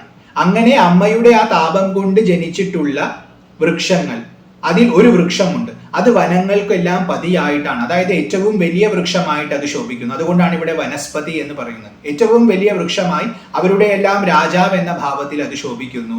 ആ വൃക്ഷം ബിൽവമാണ്. ബിൽ ധാതു, മറയ്ക്കുക എന്ന അർത്ഥമാണ് വരുന്നത്. അപ്പൊ ബിൽവം എന്നാൽ മറയ്ക്കുന്നത് എന്തോ, അതാണ് ബിൽവം. അപ്പൊ ഇവിടെ വൃക്ഷത്തിന് ബിൽവം എന്ന പേര് കൊടുത്തത് ഈ അർത്ഥത്തിലാണ്. ഏതുപോലെ ഇപ്പോൾ സൂര്യൻ നന്നായി ശോഭിക്കുന്നു, ആ സൂര്യന്റെ ശോഭ കൊണ്ട് ഒരു വൃക്ഷം വളരുന്നു, അത് കാടിനേക്കാൾ ഉയർന്നു നിന്നുകൊണ്ട് ആ സൂര്യനെ തന്നെ മറയ്ക്കുന്നു, മറ്റുള്ളവർക്ക് പ്രകാശം കിട്ടാതെയാക്കുന്നു. അപ്പൊ സൂര്യനെ മറയ്ക്കുന്നത് എന്ന അർത്ഥത്തിൽ ബിൽവം. അതേപോലെയാണ് ഇവിടെ അലക്ഷ്മി വസിക്കുന്നത്. അലക്ഷ്മിയെ നമ്മൾ ഈ വൃക്ഷമായിട്ട് സങ്കല്പിച്ചാൽ, ഇപ്പൊ ബിൽവം എന്ന വൃക്ഷമായിട്ട് സങ്കല്പിച്ചാൽ ഏതുപോലെയാണോ, ലക്ഷ്മിയുടെ അനുഗ്രഹം കൊണ്ടാണ് ഇവിടെ വാസ്തവത്തിൽ അലക്ഷ്മിയും വളരുന്നത്. അത് വളർന്നുകൊണ്ട് ലക്ഷ്മിയെ തന്നെ മറച്ചു നിൽക്കുന്ന അവസ്ഥയിലാണ്. ദാരിദ്ര്യവും ദുഃഖവും ഒക്കെ ഐശ്വര്യത്തെ മറച്ചു നിൽക്കുന്ന പോലെ ഒരു വലിയ വൃക്ഷം വനസ്പതിയായിക്കൊണ്ട് സൂര്യനെ മറച്ചു നിൽക്കുന്നു എന്നർത്ഥത്തിൽ ഇവിടെ പറയുന്നു. തസ്യ ഫലാനി, അപ്പൊ അതിന്റെ ഫലങ്ങൾ, ഈ മറച്ചത് കൊണ്ടാണ് നമുക്ക് ജീവിതത്തിൽ ദുരിതവും ദുഃഖവും ഒക്കെ ഉണ്ടാവുന്നത്. ലക്ഷ്മിയെ മറച്ചു നിൽക്കുന്നതാണ് അലക്ഷ്മി. അലക്ഷ്മി മറച്ചത് കൊണ്ടാണ് നമുക്ക് ദുഃഖങ്ങൾ ഉണ്ടാകുന്നത്. അപ്പൊ നമ്മുടെ ദുഃഖങ്ങളെയെല്ലാം തസ്യ ഫലാനി എന്ന പദത്തിൽ എടുക്കാം. അതിന്റെ ഫലങ്ങളാണ്, ആ വൃക്ഷത്തിന്റെ ഫലങ്ങളാണ്. അത് തപസാനുദന്തു, തപസ്സുകൊണ്ടാണ് അത് വളർന്നത്. ആ തപസ്സുകൊണ്ട് തന്നെ, അമ്മയുടെ ആ ശോഭ കൊണ്ട് തന്നെ, ആ താപം കൊണ്ട് തന്നെ അതിനെ നുദന്തു, നീക്കം ചെയ്യുക, ഇല്ലാതെയാക്കുക, നശിപ്പിക്കുക എന്നർത്ഥം. ആ മറയെ നീക്കുക. ഹിരൺമയേന പാത്രേന സത്യസ്യാഭിഹിതം മുഖം എന്ന് വേദം പറയും, ഉപനിഷത്തിലുള്ള മന്ത്രമുണ്ട്. മായയാണ് ഈശ്വരനെ മറയ്ക്കുന്നതെന്ന്. അതേപോലെ ഇവിടെ ഒരു ബിൽവം, ഒരു വൃക്ഷം, ഒരു വനസ്പതി ലക്ഷ്മിയെ മറയ്ക്കുന്നു. ഏതാണത്? അലക്ഷ്മിയാണ്. ആ അലക്ഷ്മി മറയ്ക്കുന്നത് കൊണ്ട് ഈ വൃക്ഷം ഒരുപാട് ഫലങ്ങളെ നൽകുന്നു, ദുഃഖങ്ങളെ, ദുരിതങ്ങളെ നൽകുന്നു. അതിനെയെല്ലാം അമ്മയുടെ ശോഭ കൊണ്ട് തന്നെ, ഏതൊരു ശോഭ കൊണ്ടാണോ ഇത് വളർന്നത്, ഏതൊരു ശോഭയെയാണോ ഇത് മറയ്ക്കുന്നത്, ആ ശോഭ കൊണ്ട് തന്നെ ഇതിനെ നീക്കിയാലും ഇല്ലാതെയാക്കിയാലും അതിന്റെ ഫലങ്ങൾ എന്തൊക്കെയാണ്? മായ, അന്തരായ, ബാഹ്യ, അലക്ഷ്മി. മായ ഇല്ലാത്തതുണ്ടെന്ന് തോന്നുന്നതാണ്. അപ്പൊ ഇവിടെ മായാശബ്ദം കൊണ്ട് അജ്ഞാനത്തെ സൂചിപ്പിക്കുന്നു. അപ്പൊ അലക്ഷ്മിയുടെ ഒരു ഫലം അജ്ഞാനമാണ്. അന്തരായ, അന്തരായം എന്ന് പറഞ്ഞാൽ വിഘ്നങ്ങൾ. അകത്തും പുറത്തും ഒരുപാട് വിഘ്നങ്ങളുണ്ട്. ബാഹ്യ അലക്ഷ്മി, പുറത്തുള്ള അലക്ഷ്മികളും. അപ്പൊ അന്തരായ ശബ്ദം കൊണ്ട് അകത്തുള്ള വിഘ്നങ്ങളും ബാഹ്യ എന്ന ശബ്ദം കൊണ്ട് പുറത്തുള്ള വിഘ്നങ്ങളെയും സൂചിപ്പിച്ചിരിക്കുന്നു. അകത്തുള്ള വിഘ്നങ്ങൾ എന്ന് പറഞ്ഞാൽ കാമം, ക്രോധം, ലോഭം, മോഹം, മതം, മാത്സര്യം, അതുപോലെ അറിവില്ലായ്മ, ഇതൊക്കെ അകത്തുള്ള ഇതാണ്. ഇവിടെ മായ എന്ന പ്രയോഗം കൊണ്ട് അകത്തും പുറത്തും ഒരുപോലെ നമുക്ക് എടുക്കാം. അപ്പൊ നമ്മുടെ ഉള്ളിലുള്ള അജ്ഞാനം, അതിൽ നിന്നും ജനിക്കുന്ന ഒരുപാട് മോഹങ്ങൾ, ഇതെല്ലാം തന്നെ നമ്മെ അലക്ഷ്മിയുടെ അടുത്തേക്കാണ് എത്തിക്കുന്നത്. അപ്പൊ അതിനെയെല്ലാം ഇല്ലാതെയാക്കണമെങ്കിൽ പുറത്ത് ബാഹ്യ അലക്ഷ്മിയായി ശോഭിക്കുന്നവൾ ഏതുപോലെയാണോ ആ ബിൽവവൃക്ഷം നമ്മൾ ഉദാഹരണമായി എടുത്തത്, അതുപോലെ ശോഭിക്കുന്ന അലക്ഷ്മിയെ, ആ അലക്ഷ്മിയിൽ നിന്നും ഉണ്ടാകുന്ന അജ്ഞാനത്തെയും അതുപോലെ വിഘ്നങ്ങളെയും നുദന്തു, നീക്കിയാലും. എന്തുകൊണ്ട്? അമ്മയുടെ തപസ്സുകൊണ്ട്, ശോഭ കൊണ്ട്, ആ താപം കൊണ്ട്. അമ്മ ആദിത്യവർണ്ണയാണ്. അപ്പൊ അമ്മയുടെ ആ പ്രഭ കൊണ്ട് ഇതിനെ നീക്കിയാലും, അലക്ഷ്മിയെ നീക്കിയാലും എന്ന് 6ാമത്തെ ഋക്കിൽ പ്രാർത്ഥിക്കുന്നു.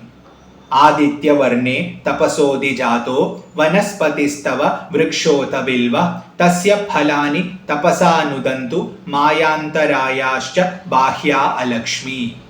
അടുത്തത് 7ാമത്തെ മന്ത്രമാണ്.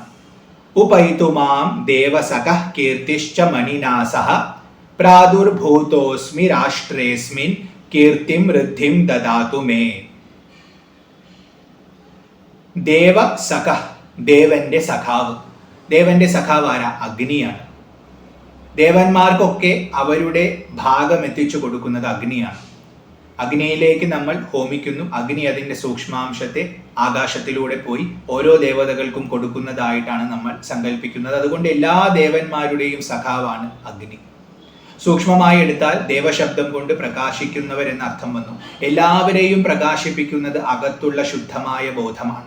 അതുകൊണ്ട് എല്ലാ ദേവന്മാരുടെയും സഖാവ് അന്തര്യാമിയായ ഭഗവാൻ മഹാവിഷ്ണു അഥവാ നാരായണൻ തന്നെയാണ്. അപ്പൊ അതുകൊണ്ടും ദേവസഖൻ.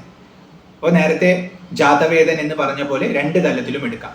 അപ്പൊ ദേവസഖൻ ഉപൈതുമാം, എൻ്റെ അടുത്തേക്ക് കൊണ്ടുവരട്ടെ, എനിക്ക് നേടിത്തരട്ടെ. എന്ത്? കീർത്തിശ്ച മണിനാസഹ, കീർത്തിയെ എനിക്ക് നേടിത്തരട്ടെ. എൻ്റെ പ്രവൃത്തി ശ്രേഷ്ഠമാകുമ്പോൾ, ആ പ്രവൃത്തിയുടെ ശ്രേഷ്ഠതയിലൂടെ എനിക്ക് ഒരുപാട് നേട്ടങ്ങൾ ഉണ്ടാകുമ്പോഴാണ് എനിക്ക് കീർത്തി ഉണ്ടാവുന്നത്. അപ്പൊ എൻ്റെ പ്രവൃത്തിയെ ശ്രേഷ്ഠമാക്കാനും അതിലൂടെ ഒരുപാട് നേട്ടങ്ങൾ ഉണ്ടാക്കാനും എനിക്ക് സാധിക്കട്ടെ എന്നിവിടെ കീർത്തി ശബ്ദം കൊണ്ട് സൂചിപ്പിച്ചിരിക്കുന്നു. മണിനാസഹ, മണിയോടുകൂടി. മണി എന്ന ശബ്ദം കൊണ്ട് ഒരുപാട് രത്നങ്ങളെ നമുക്ക് എടുക്കാം. അപ്പൊ ഒരുപാട് രത്നങ്ങളെ, അതായത് ബാഹ്യമായ സമ്പത്തിനെ എനിക്ക് തന്നാലും എന്നും, മണിന എന്നതുകൊണ്ട് നമുക്ക് ചിന്താമണി എന്ന അർത്ഥവും എടുക്കാം. നമ്മൾ ആഗ്രഹിക്കുന്നത് എന്തോ അത് നമുക്ക് നേടിത്തരുന്ന രത്നമാണ് ചിന്താമണി. അപ്പൊ ആ ചിന്താമണിയോട് കൂടി എൻ്റെ അടുത്തേക്ക് വന്ന് കീർത്തിയെയും എനിക്ക് തന്നാലും, അപ്പൊ ഞാൻ എന്താഗ്രഹിച്ചാലും അത് നേടിത്തരാനുള്ള പ്രാപ്തിയോടുകൂടി ആ ദേവസഖൻ എൻ്റെ അടുത്തേക്ക് വരട്ടെ. അപ്പൊ ഞാൻ ഉപാസിക്കുന്നത്, ഞാൻ സംബോധന ചെയ്യുന്നത് ദേവസഖനെയാണ്. ആരാണ് ദേവസഖൻ? അഗ്നിയാണ്, അകത്തുള്ള നാരായണനാണ്. അപ്പൊ ആ നാരായണൻ, ആ അമ്മയുടെ കൃപയെ എനിക്ക് കൊണ്ടുവരട്ടെ. അമ്മയുടെ കൃപയാണ് ഇവിടെ കീർത്തിയായിട്ടും മണിനാസഹ ചിന്താമണിയായിട്ടും പറഞ്ഞിട്ടുള്ളത്, അല്ലെങ്കിൽ രത്നങ്ങളായിട്ട് പറഞ്ഞിട്ടുള്ളത്. അപ്പോൾ ആ ദേവൻ എൻ്റെ ഉപാസനയുടെ ഫലമായിട്ട് അമ്മയുടെ അനുഗ്രഹം എനിക്ക് തരട്ടെ എന്ന് ഇവിടെ പ്രാർത്ഥിച്ചിരിക്കുന്നു. അത് കഴിഞ്ഞ് പറയുന്നു പ്രാദുർഭൂതോസ്മി രാഷ്ട്രേ അസ്മിൻ. അസ്മിൻ രാഷ്ട്രേ, ഈ രാഷ്ട്രത്തിൽ, ഈ രാജ്യത്തിൽ, പ്രാദുർഭൂതോ അസ്മി, ഞാൻ പ്രാദുർഭവിച്ചിരിക്കുന്നു, ഞാൻ ജനിച്ചിരിക്കുന്നു. ഈ രാഷ്ട്രത്തിൽ, ഈ രാജ്യത്തിൽ. ഏത് രാജ്യം? അമ്മയുടെ രാജ്യം, അതായത് ഈ ഭൂമി. ഈ ഭൂമിയിൽ ഞാൻ ജനിച്ചിരിക്കുന്നു. ഇത് അമ്മയുടെ രാജ്യമാണ്. ഇവിടെ ഭരിക്കുന്നത് അമ്മയാണ്. അതുകൊണ്ട് ഇത് രാഷ്ട്രമാണ്, അമ്മയുടെ നിയന്ത്രണത്തിലുള്ള സ്ഥലമാണ്. അപ്പൊ ഇവിടെ ഞാൻ ജനിച്ചിരിക്കുന്നത് കൊണ്ട് കീർത്തിം ഋദ്ധിം ദദാതുമേ, എനിക്ക് കീർത്തിയെയും ഋദ്ധിയെയും നൽകിയാലും. നമ്മൾ ഉപാസിക്കുന്നത് ആ ചൈതന്യത്തെയാണ്. ആ ചൈതന്യത്തിൻ്റെയാണ് എല്ലാ ഐശ്വര്യങ്ങളും. ആ ഐശ്വര്യമാണ് സാക്ഷാത് മഹാലക്ഷ്മി. അപ്പൊ ആ മഹാലക്ഷ്മിയോടും ആ മഹാലക്ഷ്മിയുടെ ആധാരമായി നിൽക്കുന്ന സൂക്ഷ്മസ്വരൂപിയായ നാരായണനോടും നമ്മൾ ഇവിടെ പ്രാർത്ഥിക്കുകയാണ്. ആഗ്രഹിക്കുന്നതെല്ലാം നേടിയെടുക്കാനുള്ള ചിന്താമണിയോടുകൂടി എനിക്ക് കീർത്തിയെ നൽകിയാലും. വീണ്ടും അത് തന്നെ, കീർത്തിയെയും ഋദ്ധിയെയും എനിക്ക് നൽകിയാലും എന്ന് പ്രാർത്ഥിക്കുന്നു. പുറത്തുള്ള ഐശ്വര്യമാണ് ആ ഋദ്ധി ശബ്ദം കൊണ്ട് സൂചിപ്പിക്കുന്നത്. അകത്തുള്ള ഐശ്വര്യമായിട്ടും അതിനെ എടുക്കാം. അപ്പൊ നമ്മുടെ വ്യക്തിത്വത്തിൽ ഉണ്ടാകുന്ന വികാസമാണ് അകത്തുള്ള ഐശ്വര്യം. ഇങ്ങനെ രണ്ട് ഭാവത്തിലുമുള്ള ഋദ്ധിയെ എനിക്ക് തന്നാലും കീർത്തിയെ എനിക്ക് തന്നാലും എന്ന് പറയുന്നു. കാരണം അമ്മയുടെ ഈ രാഷ്ട്രത്തിലാണ് ഞാൻ ജനിച്ചിട്ടുള്ളത്. ഒരു സ്ഥലത്ത് ആരാണോ ഭരിക്കുന്നത് അവനാണ് അവിടുത്തെ കാര്യങ്ങളെല്ലാം തീരുമാനിക്കുന്നത്. അപ്പൊ അവിടെ എന്തെങ്കിലും ആവശ്യമുണ്ടെങ്കിൽ അയാളെയാണ് നമ്മൾ സമീപിക്കേണ്ടത്. ഇവിടെ ഈ രാഷ്ട്രത്തിന് രാജാവായിരിക്കുന്നത് നാരായണനും രാജ്ഞിയായിരിക്കുന്നത് മഹാലക്ഷ്മിയുമാണ്. അതുകൊണ്ട് നിങ്ങളെ ഞാൻ സമീപിക്കുന്നു. എനിക്ക് ആവശ്യമുള്ള കീർത്തിയും ഋദ്ധിയും ചിന്താമണിയോടുകൂടി എനിക്ക് പ്രദാനം ചെയ്താൽ ഞാൻ ആഗ്രഹിക്കുന്നതെല്ലാം എനിക്ക് നേടിയെടുക്കാൻ സാധിക്കട്ടെ എന്ന പ്രാർത്ഥന 7ാമത്തെ ഋക്കിൽ ഉണ്ട്. ഉപൈതുമാം ദേവസഖ കീർത്തിശ്ച മണിനാസഹ പ്രാദുർഭൂതോസ്മി രാഷ്ട്രേസ്മിൻ കീർത്തിം ഋദ്ധിം ദദാതുമേ. അടുത്തത് 8ാമത്തെ മന്ത്രമാണ്. ക്ഷുത്പിപാസാമലാം ജ്യേഷ്ഠാം അലക്ഷ്മീം നാശയാമ്യഹം അഭൂതിം അസമൃദ്ധിം ച സർവാം നിർനുദ മേ ഗൃഹാത്. അലക്ഷ്മിയെ നാശയാമി അഹം, ഞാൻ നശിപ്പിക്കും, ഞാൻ നശിപ്പിക്കുന്നു. അമ്മയുടെ കൃപ എനിക്കുണ്ടായാൽ, അകത്ത് എൻ്റെ ഉള്ളിൽ ബോധസ്വരൂപമായി ശോഭിക്കുന്ന നാരായണനും ആ നാരായണന്റെ ഐശ്വര്യമായ മഹാലക്ഷ്മിയും എന്നിൽ പ്രസാദിച്ചാൽ ഞാൻ അലക്ഷ്മിയെ ഇല്ലാതെയാക്കും. ആ അലക്ഷ്മി ജ്യേഷ്ഠയാണ്. ജ്യേഷ്ഠാം അലക്ഷ്മിയും. ജ്യേഷ്ഠ എന്ന് പറഞ്ഞാൽ ആദ്യമുണ്ടായവൾ. ജീവിതത്തിൽ നമ്മൾ ആദ്യം അറിയുന്നത് ഈ ദുഃഖദുരിതമായ സംസാരത്തെയാണ്. ഇരുട്ടിനെയാണ് നമ്മൾ ആദ്യം കാണുന്നത്, പിന്നീടാണ് പ്രകാശത്തെ നമ്മൾ തേടുന്നത്. അതുകൊണ്ട് അലക്ഷ്മിയെ ആദ്യം ഉണ്ടായവൾ എന്ന് പറയുന്നു. ഇവിടെ ആദ്യം ഉണ്ടായതെന്ന് പറയുമ്പോൾ നമ്മുടെ തലത്തിൽ നിന്നാണ്. നമ്മൾ ആദ്യം അനുഭവിക്കുന്നത് ദുഃഖവും ദുരിതവുമാണ്. പിന്നീടാണ് നമുക്ക് ശ്രേഷ്ഠതയുണ്ടാകുന്നത്. സൂക്ഷ്മമായി നോക്കിയാൽ തന്നെ അറിയാം, ജീവിതത്തിൽ എന്തെങ്കിലും നേടണമെന്ന ആഗ്രഹമുണ്ടെങ്കിൽ ഒരുപാട് കഷ്ടപ്പെടാം. ആ കഷ്ടപ്പാട് അലക്ഷ്മിയാണ്. അപ്പൊ ആദ്യം കഷ്ടപ്പെട്ടിട്ടാണ് പിന്നീട് അഭിവൃദ്ധിയെ നേടുന്നത്. അതുകൊണ്ട് അലക്ഷ്മിയെ ജ്യേഷ്ഠ എന്ന് വിളിക്കുന്നു. ആ ഭാവത്തിൽ അമ്മയ്ക്ക് ഒരു രൂപം തന്നെ കൽപ്പിച്ചിട്ടുണ്ട്, ജ്യേഷ്ഠാ ഭഗവതി എന്ന്. പണ്ട് വീടുകളിൽ നിന്നും പുറത്താക്കാനായി ശ്രമിച്ചിരുന്നത് ഈ ജ്യേഷ്ഠാ ഭഗവതിയെയാണ്, അതായത് അലക്ഷ്മിയെയാണ്. അപ്പോൾ ജ്യേഷ്ഠാം അലക്ഷ്മിയും നാശയാമ്യഹം, ഞാൻ നശിപ്പിക്കും. അമ്മയുടെ കൃപയുണ്ടായാൽ, അമ്മയുടെ സാന്നിധ്യം ഉണ്ടായാൽ. അത് ഏത് ഭാവത്തിലാണ് ഈ അലക്ഷ്മി ഉള്ളത്? ആദ്യം അനുഭവിക്കുന്നവളാണ് എന്നുള്ളത് കൊണ്ട് ജ്യേഷ്ഠാം എന്ന് പറഞ്ഞു. അതുകൂടാതെ ക്ഷുത് പിപാസാം, ക്ഷുത്തും പിപാസയും, അതായത് വിശപ്പും ദാഹവും. അപ്പോൾ ഈ ലോകത്തിൽ നമ്മൾ അലക്ഷ്മിയെ അനുഭവിക്കുന്നത് വിശപ്പും ദാഹവുമായിട്ടാണ്. സാമാന്യമായ അർത്ഥത്തിലുള്ള വിശപ്പും ദാഹവും എടുക്കാം. സൂക്ഷ്മമായിട്ട് നമ്മുടെ മനസ്സിലുള്ള ആഗ്രഹങ്ങളുടെ അത് നേടിയെടുക്കാനുള്ള വിശപ്പും ദാഹവുമായിട്ടും എടുക്കാം. അമലാം, അശുദ്ധയാണ്. ഈ ലോകത്തിലുള്ള എല്ലാ അശുദ്ധിയും അലക്ഷ്മിയാണ്.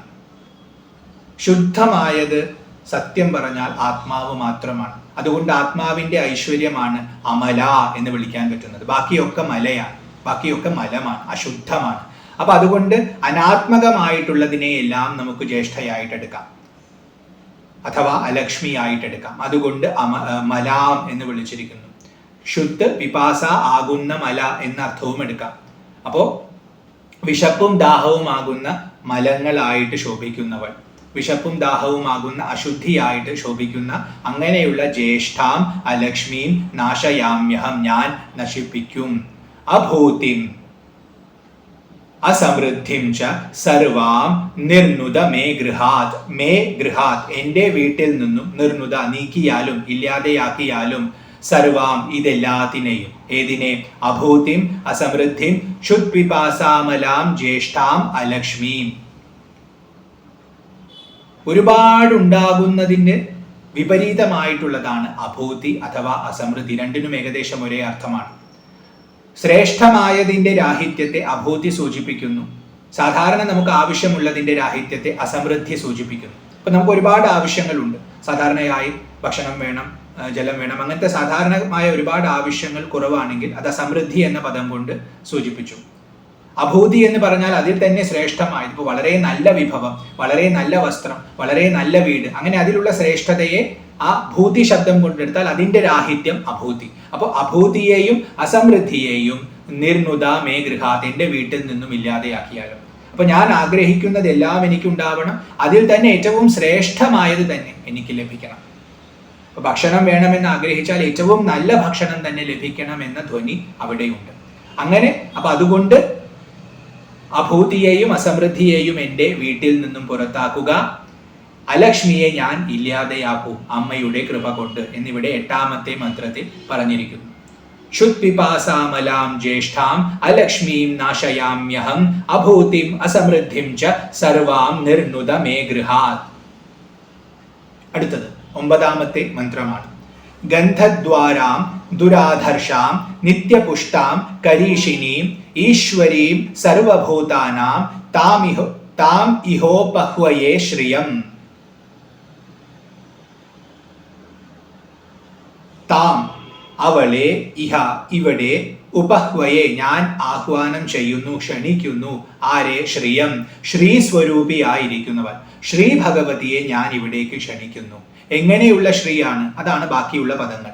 ഗന്ധദ്വാരാം, ഗന്ധത്തിലൂടെ പ്രാപിക്കാൻ പറ്റുന്നവൾ എന്നൊരർത്ഥം. ദ്വാരം എന്നാൽ വാതില്. അപ്പൊ ഗന്ധത്തിലൂടെ, ഗന്ധമാകുന്ന വാതിലിലൂടെയാണ് അമ്മയുടെ അടുത്തേക്ക് എത്തേണ്ടത്. ഗന്ധമാകുന്ന വഴിയിലൂടെയാണ് അമ്മയുടെ അടുത്തേക്ക് എത്തേണ്ടത്.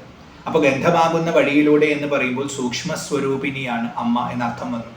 ഗന്ധം വളരെ സൂക്ഷ്മമാണ്. അപ്പൊ വളരെ സൂക്ഷ്മമായിട്ട് മാത്രമേ അമ്മയുടെ അടുത്ത് എത്താൻ പറ്റൂ. അപ്പൊ അത്രയും സൂക്ഷ്മത നമ്മുടെ മനസ്സിനും ബുദ്ധിക്കും ഉണ്ടായാലേ അമ്മയെ പ്രാപിക്കാൻ സാധിക്കൂ. അപ്പൊ അമ്മയുടെ സൂക്ഷ്മതയെ സൂചിപ്പിക്കാൻ ഗന്ധദ്വാരാം എന്ന പദം പറഞ്ഞിരിക്കുന്നു. അതിനോട് ചേർത്ത് തന്നെ ദുരാധർഷാം, അമ്മയെ പ്രാപിക്കാൻ വളരെ ബുദ്ധിമുട്ടാണ്. കാരണം അമ്മ സൂക്ഷ്മ സ്വരൂപയാണ്. അപ്പൊ ഈ 2 പദങ്ങളും ചേർത്ത് നിൽക്കുന്നു. അമ്മ വളരെ സൂക്ഷ്മ സ്വരൂപയാണ്, അതുകൊണ്ട് സാധാരണക്കാർക്ക് പ്രാപിക്കാൻ വളരെ പ്രയാസമുള്ളവളാണ്. അതുകൊണ്ട് ഗന്ധദ്വാരാം ദുരാധർഷാം, അമ്മയെ എതിർക്കുക വളരെ പ്രയാസമാണ് എന്ന അർത്ഥവും ദുരാധർഷാം എന്ന പദത്തിലുണ്ട്. അമ്മ സർവശക്തയാണ്. അപ്പൊ അമ്മയെ എതിർക്കാൻ ഇവിടെ ഒരു ശക്തിക്കും സാധിക്കുകയില്ല. അതുകൊണ്ട് ദുരാധർഷാം. നിത്യപുഷ്ടാം, ഈ പ്രപഞ്ചത്തിലുള്ള എല്ലാ പുഷ്ടിയും അമ്മയിൽ നിന്നാണ് വരുന്നത്. അതുകൊണ്ട് എല്ലാ പുഷ്ടിയുടെയും ഉറവിടമായിരിക്കുന്ന നിത്യം പുഷ്ടയായിരിക്കുന്നവളാണ് അമ്മ. അമ്മയിൽ അഭാവമില്ല, രാഹിത്യമില്ല. അമ്മ സദാ നിറവിന്റെ സ്വരൂപമാണ്, എപ്പോഴും പൂർണ്ണമാണ് അമ്മ. അതുകൊണ്ടാണ് തൃപ്താം എന്ന് വിളിച്ചത്. എപ്പോഴും തൃപ്തയാണ് അമ്മ, ഒരു കുറവും അമ്മയിലില്ല. അപ്പൊ കുറവില്ലാത്തത് കൊണ്ട് നിത്യപുഷ്ടാം. കുറവ് സംഭവിക്കുന്നത് നമ്മളെ പോലെയുള്ള സാധാരണക്കാർക്കാണ്, അമ്മയ്ക്ക് അതില്ല. അമ്മ സദാ ഒരുപോലെ ശോഭിക്കുന്നു. നമുക്കാണ് ക്ഷയവും വൃദ്ധിയും ഒക്കെ ഉണ്ടാവുന്നത്. അപ്പൊ അതുകൊണ്ട് അമ്മ നിത്യപുഷ്ടാം. കരീഷിണി, ശ്രീയുടെ പര്യായ പദമാണ് കരീഷിണി. കരീഷ ശബ്ദത്തിന് ചാണകം, പ്രത്യേകിച്ചും ഉണങ്ങിയ ചാണകം എന്നർത്ഥമാണ് വരിക. അപ്പോൾ ചാണകം ഉണ്ടെങ്കിൽ അവിടെ എന്തിനെയാണ് സൂചിപ്പിക്കുന്നത്? അവിടെ പശുവിനെയാണ് സൂചിപ്പിക്കുന്നത്. കാരണം ഒരു ഭാഗത്ത് ഒരുപാട് ചാണകമുണ്ടെങ്കിൽ അവർ ഒരുപാട് പശുക്കൾ ഉണ്ടെന്ന് നമുക്ക് അനുമാനിക്കാൻ സാധിക്കും. അപ്പോൾ ഒരുപാട് പശുക്കളെ പ്രദാനം ചെയ്യുന്നവളാണെന്ന് സൂചിപ്പിക്കാൻ കരീഷിണീം എന്ന പദം കൊണ്ട് അമ്മയെ വിളിക്കുന്നു. കാരണം അന്നത്തെ കാലത്ത് പശു എന്നുള്ളത് സമൃദ്ധിയാണ്, സമ്പത്താണ്, വലിയ സമ്പത്താണ്. ഗോധനം എന്ന് തന്നെയാണ് പറയുക. പശു വലിയ സമ്പത്താണ്. അപ്പൊ അതുകൊണ്ട് സമ്പത്തിനെ നൽകുന്നവൾ എന്ന അർത്ഥത്തിൽ ഒരുപാട് പശുവിനെ നൽകുന്നവളാണ് അമ്മ. അപ്പൊ പശു ഉള്ളത് കൊണ്ട് അവിടെ ഒരുപാട് ചാണകം ലഭിക്കും. ആ ചാണകത്തിൽ നിന്നും ഉണക്കി വിറകാക്കിയിട്ടാണ് പണ്ട് കാലത്ത് ഇന്ധനമായിട്ട് ഉപയോഗിച്ചിരുന്നത്. അഗ്നിയൊക്കെ ജ്വലിപ്പിച്ചിരുന്നത് അങ്ങനെയാണ്. അപ്പോൾ ഉണങ്ങിയ ചാണകം എന്ന അർത്ഥത്തിൽ കരീഷ ശബ്ദത്തിനെടുത്താൽ അത്തരം ചാണകങ്ങളെ പ്രദാനം ചെയ്യുന്നവൾ, അപ്പൊ അഗ്നിയെ പ്രദാനം ചെയ്യുന്നവൾ എന്ന അർത്ഥവും വന്നു, ഇന്ധനത്തെ പ്രദാനം ചെയ്യുന്നവൾ എന്ന അർത്ഥവും വന്നു, പശുക്കളെ പ്രദാനം ചെയ്യുന്നവൾ എന്ന അർത്ഥവും വന്നു. ചുരുക്കി പറഞ്ഞാൽ സമൃദ്ധിയെ നൽകുന്നവൾ, സമ്പത്തിനെ നൽകുന്നവൾ. അതുകൊണ്ട് കരീഷിനി ശ്രീദേവിയുടെ പര്യായ പദമായിട്ടാണ് ഇതെപ്പോഴും ഉപയോഗിക്കുന്നത്. അപ്പൊ ഗന്ധദ്വാരാം ദുരാധർഷാം നിത്യപുഷ്ടാം കരീഷിണീം ഈശ്വരീം സർവഭൂതാനാം. ഭൂതം എന്നാൽ ഭവിച്ചത്, ഉണ്ടായത്. നേരത്തെ ജാത ശബ്ദം കൊണ്ട് സൂചിപ്പിച്ച അതേ അർത്ഥം. അപ്പൊ സർവഭൂതാനാം, എല്ലാ ഭൂതങ്ങളുടെയും, ഉണ്ടായതിൻ്റെ എല്ലാം ഈശ്വരിയായിരിക്കുന്നവൾ അമ്മയാണ്. ഈശ്വരി എന്നാൽ ഭരിക്കുന്നവൾ, ഉണ്ടായതിനെ എല്ലാം ഭരിക്കുന്നവൾ, മഹാരാജ്ഞിയാണ് അമ്മ.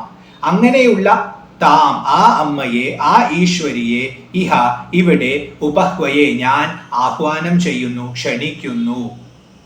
ആ അമ്മ ശ്രീ സ്വരൂപയാണ്, അതുകൊണ്ട് ശ്രീയം. ഇതാണ് 9ാമത്തെ മന്ത്രം. അപ്പൊ അമ്മയെ വിളിച്ചുകൊണ്ട്, അമ്മയുടെ സ്വരൂപം വർണ്ണിച്ചുകൊണ്ട് ഇവിടേക്ക് വിളിക്കുകയാണ്. എന്തിനു വേണ്ടിയാണ്? അലക്ഷ്മി ഇല്ലാതെയായി നമുക്ക് എല്ലാ ശ്രേഷ്ഠതയും ഉണ്ടാവാൻ.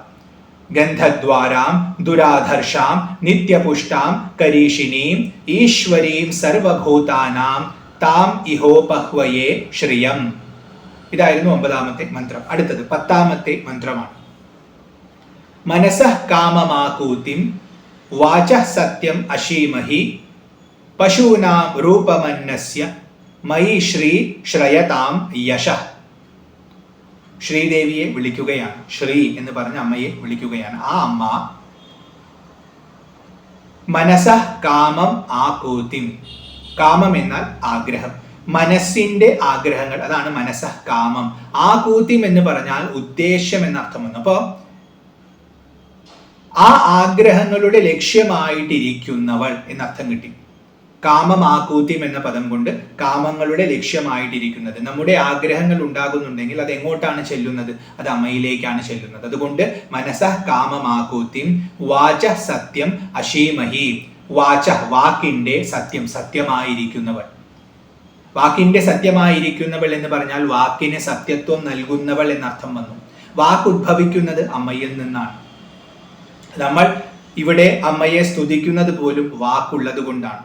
അപ്പോൾ എല്ലാ അഭിവൃദ്ധിക്കും അമ്മയുടെ ഉപാസന കാരണമാണെങ്കിൽ ആ ഉപാസനയ്ക്ക് സത്യത്വം നൽകുന്നതും അമ്മ തന്നെയാണ്. അതുകൊണ്ട് വാക്കിന്റെ സത്യമാണ്. ഏതൊരു സത്യത്തിൽ നിന്നാണോ എല്ലാ വാക്കും ഉദ്ഭവിക്കുന്നത് എന്ന അർത്ഥത്തിൽ വാച സത്യം. പറയുന്ന വാക്കുകളെ എല്ലാം സത്യമാക്കുന്നവളാണ്. അപ്പോൾ താനൊരു കാര്യം പറഞ്ഞാൽ അത് നടത്തിക്കൊടുക്കും. ഭക്തരൊരു കാര്യം ആഗ്രഹിച്ചാൽ, അഭ്യർത്ഥിച്ചാൽ അതും നടത്തിക്കൊടുക്കും. അതുകൊണ്ടും വാച സത്യം. അങ്ങനെയുള്ള ഭഗവതിയെ അശീമഹി ഞാൻ ആഗ്രഹിക്കുന്നു. നമ്മൾ ആഗ്രഹിക്കുന്നത് ഭഗവതിയെയാണ്. എങ്ങനെയുള്ള ഭഗവതിയാണ്? നമ്മുടെ മനസ്സിലുള്ള ആഗ്രഹങ്ങളുടെ മുഴുവൻ ലക്ഷ്യസ്ഥാനത്തിരിക്കുന്നവൾ. എന്താഗ്രഹമുണ്ടെങ്കിലും അത് പൂർത്തീകരിക്കണമെങ്കിൽ അമ്മയുടെ വരപ്രസാദം ഉണ്ടാവണം. അപ്പൊ ആഗ്രഹങ്ങളെ നമ്മൾ അയക്കേണ്ടത് അമ്മയുടെ അടുത്തേക്ക് തന്നെയാണ്. ഭഗവതിയുടെ അടുത്തേക്ക് നമ്മുടെ ആഗ്രഹങ്ങൾ ചെന്നെത്തിയാൽ, അമ്മയുടെ അനുഗ്രഹം ലഭിച്ചാൽ ആ ആഗ്രഹങ്ങൾ പൂർത്തീകരിക്കും. അപ്പൊ എല്ലാ ആഗ്രഹങ്ങളുടെയും ലക്ഷ്യസ്ഥാനമായിരിക്കുന്നവൾ മനസഃ കാമമാകൂതിം. വാച സത്യം, വാക്കിന്റെ സത്യമായിരിക്കുന്നവൾ, പറയുന്ന വാക്കിനെ സത്യമാക്കുന്നവൾ എന്നർത്ഥത്തിൽ അങ്ങനെയിരിക്കുന്ന ദേവിയെ ഞാൻ ആഗ്രഹിക്കുന്നു. ആ അമ്മയുടെ ലബ്ധിക്ക് വേണ്ടി ഞാൻ കാക്ഷിക്കുന്നു, ഞാൻ ഉപാസിക്കുന്നു. ഇവിടെ ഞാൻ അമ്മയെ വിളിക്കുന്നത് ആ ഒരു ഭാവത്തിലാണ്. പശൂനാം രൂപം അന്നസ്യ. പശുവിന്റെ രൂപത്തിലുള്ളവളും അന്നത്തിന്റെ രൂപത്തിലുമുള്ള ശ്രീ ഐശ്വര്യം മയി ശ്രയതാം യശ. പശു സമൃദ്ധിയെ സൂചിപ്പിക്കുന്നു, അന്നവും സമൃദ്ധിയെ സൂചിപ്പിക്കുന്നു. പണ്ട് കാലത്ത് പശു ധനം തന്നെയാണ്. ഇന്ന് പശു എന്ന പദം കൊണ്ട് നമുക്ക് ധനം എന്ന് തന്നെ അർത്ഥമെടുക്കാം. എല്ലാവിധ ധനങ്ങളും, അതുപോലെ അന്നം, നമുക്ക് ആവശ്യമുള്ള ഭോഗങ്ങൾ, കഴിക്കാനുള്ള ഭക്ഷണം മാത്രമല്ല, ഇന്ദ്രിയങ്ങളിലൂടെ കഴിക്കാനുള്ള ഭക്ഷണങ്ങൾ. കണ്ണിന് നല്ല കാഴ്ച, ചെവിക്ക് നല്ല കേൾവി, മൂക്കിന് നല്ല ഗന്ധങ്ങൾ, നാക്കിന് നല്ല രുചികൾ, ത്വക്കിന് നല്ല സ്പർശങ്ങൾ, ഇങ്ങനെ ഇന്ദ്രിയങ്ങളിലൂടെ നമ്മൾക്ക് ഭുജിക്കാനുള്ള അന്നങ്ങളെയും അതുപോലെ നമ്മുടെ വിശപ്പടക്കാനുള്ള അന്നത്തെയും അതുപോലെ പശുക്കളെയും ഈ ഭാവത്തിൽ നമ്മളിൽ ആ ശ്രീ ഐശ്വര്യമായിട്ട് ശ്രയതാം ആശ്രയിച്ചാലും, യശ ശ്രീയായും യശസ്സായും നമ്മിൽ സദാ വസിച്ചാലും, നമ്മുടെ വീട്ടിൽ സദാ വസിച്ചാലും എന്നാണ് ഇവിടെ പ്രാർത്ഥിക്കുന്നത്. ആ ശ്രീയും യശസ്സും ഏത് പ്രകാരമുള്ളതാണെന്ന് വർണ്ണിക്കുന്നതാണ് മറ്റു പദങ്ങൾ. നമ്മുടെ ആഗ്രഹങ്ങൾക്കെല്ലാം ലക്ഷ്യസ്ഥാനം. അപ്പൊ എന്താഗ്രഹിച്ചാലും നടത്തി തരുന്നവൾ, എന്ത് പ്രാർത്ഥിച്ചാലും നടത്തി തരുന്നവൾ. അതുകൊണ്ട് വാച സത്യം.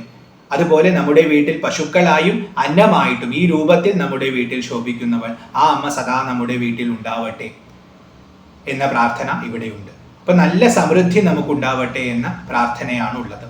മനസഃ കാമമാകൂതിം വാച സത്യമശീമഹി പശൂനാം രൂപമന്നസ്യ മയി ശ്രീ ശ്രയതാം യശ.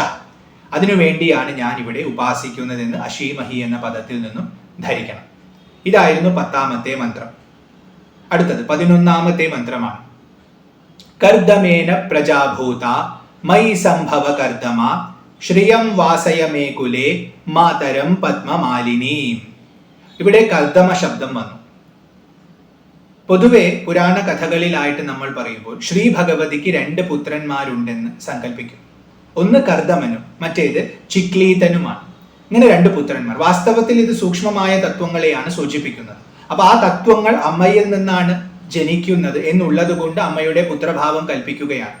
അപ്പൊ സാധാരണ പുത്രഭാവത്തിൽ എടുത്താൽ 2 പുത്രന്മാർ. ചിക്ലീതൻ അടുത്ത മന്ത്രത്തിൽ വരും. ഇവിടെ കർദമൻ വന്നു. എന്നാൽ സൂക്ഷ്മാർത്ഥം നോക്കിയാൽ കർദമ ശബ്ദത്തിന് ചേർ എന്നാണ് അർത്ഥം. അപ്പൊ കർദമ ശബ്ദം വാസ്തവത്തിൽ മണ്ണിനെയാണ് സൂചിപ്പിക്കുന്നത്. അപ്പോ കർദമേന പ്രജാഭൂത, കർദമത്തിൽ നിന്നും പ്രജകൾ ഉണ്ടാകുന്നു, മണ്ണിൽ നിന്നും പ്രജകൾ ഉണ്ടാകുന്നു. ഭൂമി, മണ്ണ് ഭൂമിയെയാണല്ലോ സൂചിപ്പിക്കുന്നത്. ഭൂമിയിൽ നിന്നും ജീവജാലങ്ങൾ ഉണ്ടാകുന്നു. അതുകൊണ്ട് മയി സംഭവ കർദമ, അപ്പൊ ആ ഭൂമി എന്നിൽ സംഭവിക്കട്ടെ എന്ന് കർദമനോട് പ്രാർത്ഥിക്കുകയാണ്. അപ്പൊ അമ്മയുടെ പുത്രഭാവത്തിലുള്ള കർദമനെ വിളിച്ചുകൊണ്ട് ആ കർദമം എന്നിൽ സംഭവിക്കട്ടെ, എനിക്ക് ഭൂമി ലഭിക്കട്ടെ എന്നർത്ഥം വന്നു. ഇവിടെ കർദമ ശബ്ദം കൊണ്ട് ഭൂമി തത്വത്തെ തന്നെ എടുത്താൽ ആ ഭൂമി തത്വത്തോട് അപേക്ഷിക്കുകയാണ്, എന്നിൽ കർദമം സംഭവിക്കട്ടെ, എന്നിൽ ഭൂമി സംഭവിക്കട്ടെ, അതായത് എനിക്ക് ഭൂമി ലഭിക്കട്ടെ. ശ്രിയം വാസയ മേ കുലേ, അങ്ങനെ ഭൂമി എനിക്ക് ലഭിച്ചാൽ എൻ്റെ കുലത്തിൽ, മേ കുലേ ശ്രിയം വാസയ, ശ്രീയെ ഐശ്വര്യത്തെ വസിപ്പിച്ചാലും. അപ്പൊ എനിക്ക് ഭൂമിയെ പ്രദാനം ചെയ്തുകൊണ്ട് എല്ലാവിധ ഐശ്വര്യങ്ങളും എൻ്റെ കുലത്തിന് പ്രദാനം ചെയ്താലും എന്ന അർത്ഥമാണ്. ഈ ശ്രീ ആരാണ്? മാതരം, അമ്മയാണ്, എൻ്റെ അമ്മയാണ്. കാരണം എല്ലാവരുടെയും ഉറവിടം അമ്മയാണ്. പിന്നെ കർദമൻ എന്ന പുത്രഭാവത്തിൽ നോക്കിയാൽ അങ്ങയുടെയും അമ്മയാണ്. അപ്പൊ അങ്ങയുടെ അമ്മയായ എന്റെയും അമ്മയായിട്ടുള്ള ആ ശ്രീയെ എൻ്റെ കുലത്തിൽ നിത്യം വസിപ്പിച്ചാലും. എങ്ങനെയുള്ള അമ്മയാണ്? പത്മമാലിനി, പത്മം കൊണ്ട് ഉള്ള മാലയെ ധരിച്ചിരിക്കുന്നു. താമരപ്പൂക്കളെ കൊണ്ട് നിർമ്മിച്ചിട്ടുള്ള മാലയെ അമ്മ ധരിച്ചിട്ടുണ്ട്. അപ്പൊ അങ്ങനെയുള്ള മാല ധരിച്ചിരിക്കുന്ന ഈ താമര ഉണ്ടാകുന്നത് എവിടെ നിന്നാണ്? ചേറിൽ നിന്നാണ്, ഭൂമിയിൽ നിന്നാണ് ഉണ്ടാകുന്നത്.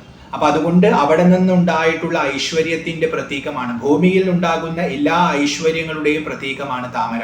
ആ താമരയുടെ ഹാരമാണ് അമ്മ അണിഞ്ഞിട്ടുള്ളത്. അപ്പൊ എല്ലാ ഐശ്വര്യങ്ങളെയും അമ്മയുടെ ആഭരണമായിട്ട് നമുക്ക് കാണാൻ സാധിക്കണം. അപ്പൊ അതുകൊണ്ട് അമ്മയുടെ ആദ്യത്തെ പുത്രൻ കർദമൻ, അതായത് ഭൂമി, മണ്ണ് എന്ന തത്വമാണ് ഇവിടെ പറയുന്നത്. അപ്പൊ ഭൂമിയായിട്ട് ശോഭിക്കുന്ന അമ്മയുടെ ഐശ്വര്യത്തെ ഇവിടെ കർദമൻ എന്ന് വിളിച്ചുകൊണ്ട് ആ ഭൂമി എന്നിൽ സംഭവിക്കട്ടെ, ആ ഭൂമി എനിക്ക് ലഭിക്കട്ടെ, അതിലൂടെ ശ്രീ, യശസ്, കീർത്തി എൻ്റെ കുലത്തിൽ സദാ വസിക്കട്ടെ എന്ന് അമ്മയോട്, എൻ്റെ അമ്മയായിരിക്കുന്ന യശസ്, അങ്ങയുടെ അമ്മയായിരിക്കുന്ന ശ്രീ എൻ്റെ വീട്ടിൽ സദാ വസിക്കട്ടെ, എൻ്റെ കുലത്തിൽ സദാ വസിക്കട്ടെ. പത്മമാലിനിയാണ് ആ അമ്മ. ഇതാണ് 11ാമത്തെ ഋക്ക്. കർദമേന പ്രജാഭൂത മയി സംഭവ കർദമ ശ്രിയം വാസയ മേ കുലേ മാതരം പത്മമാലിനി. ഇനി അടുത്തത് 12ാമത്തെ മന്ത്രമാണ്. ആപസൃജന്തു സ്നിഗ്ധാനി ചിക്ലീതവസമേ ഗൃഹേ നിചദേവീം മാതരം ശ്രിയം വാസയ മേ കുലേ. ആദ്യത്തെ മന്ത്രത്തിൽ, അതായത് 11ാമത്തെ മന്ത്രത്തിൽ കർദമനെ വിളിച്ചു. അമ്മയുടെ ആദ്യത്തെ മകനാണ്, അതായത് ഭൂമി തത്വമാണ് അവിടെ. ഇവിടെ ചിക്ലീതത്തെയാണ് വിളിക്കുന്നത്. ചിക്ലീത ശബ്ദം കൊണ്ട് നനവിനെയാണ് സൂചിപ്പിക്കുന്നത്, ആർദ്രതയെ, അതായത് വെള്ളം. ഭൂമിയും വെള്ളവും ഇത് രണ്ടും നമുക്ക് ആവശ്യമാണ്. വാസസ്ഥാനമായിട്ട് ഭൂമിയും ജീവനെ നിലനിർത്തുന്നത് ജലവുമാണ്. അതുകൊണ്ട് ഇത് രണ്ടും നമ്മുടെ അഭിവൃദ്ധിയാണ്. അഭിവൃദ്ധിയായതെല്ലാം വാസ്തവത്തിൽ ലക്ഷ്മി തന്നെയാണ്. അപ്പൊ അമ്മയിൽ നിന്നും ജനിച്ചതായതുകൊണ്ട് അമ്മയുടെ മക്കളായിട്ട് അമ്മയ്ക്ക് 2 മക്കളെ കൽപ്പിച്ചിരിക്കുന്നു. ആദ്യത്തത് കർദമൻ, അതായത് ഭൂമി. രണ്ടാമത്തത് ചിക്ലീതൻ, അതായത് ജലം, വെള്ളം. അപ്പൊ ഇവിടെ രണ്ടാമത്തെ മകനെ വിളിക്കുകയാണ് ചിക്ലീത, അല്ലയോ ജലമേ, ജലസ്വരൂപത്തിൽ ഇരിക്കുന്നവനെ. ആപസൃജന്തു സ്നിഗ്ധാനി. സ്നിഗ്ധാനി എന്ന് പറഞ്ഞാൽ കൊഴുത്തത്, നനവുള്ളത് എന്നർത്ഥമാണ്, ആർദ്രമായത് എന്നർത്ഥമാണ്. അപ്പൊ ആപഹ, ജലത്തെ, ജലം, സൃജന്തു സ്നിഗ്ധാനി, എൻ്റെ ജീവിതത്തെ ജലം നനയ്ക്കട്ടെ. എൻ്റെ ജീവിതത്തെ നനയ്ക്കട്ടെ എന്ന് പറയുമ്പോൾ എൻ്റെ ജീവിതത്തെ ജലം ആർദ്രമാക്കട്ടെ എന്നർത്ഥം വന്നു. അതായത് എൻ്റെ ജീവൻ ആവശ്യമുള്ള എല്ലാ പോഷകങ്ങളും അതിന് ലഭിക്കട്ടെ എന്ന പ്രാർത്ഥനയാണ്. കാരണം ജലത്തിൽ നിന്നാണ് നമുക്ക് ജീവൻ നിലനിൽക്കുന്നത്. അപ്പൊ അതുകൊണ്ട് ആ ജലസ്വരൂപമായിട്ട് അമ്മയുടെ മകൻ ശോഭിക്കുന്നു. ആ ജലം എൻ്റെ ജീവിതത്തിൽ ഉള്ളതിനെ എല്ലാം നനയ്ക്കട്ടെ, എല്ലാത്തിനും ആർദ്രത നൽകട്ടെ. അപ്പൊ എൻ്റെ ശരീരത്തിന് ആവശ്യമായ പോഷണം ലഭിക്കട്ടെ. അതുപോലെ ജീവിതത്തിലെ മറ്റെല്ലാ ആവശ്യങ്ങൾക്കും ഒരു നനവുണ്ടാവട്ടെ, ജലത്തിന്റെ അഭിവൃദ്ധി എനിക്കുണ്ടാവട്ടെ എന്നർത്ഥം. നേരത്തെ ഭൂമിയുടെ അഭിവൃദ്ധിയും ഇവിടെ ജലത്തിന്റെ അഭിവൃദ്ധിയുമാണ് പറയുന്നത്.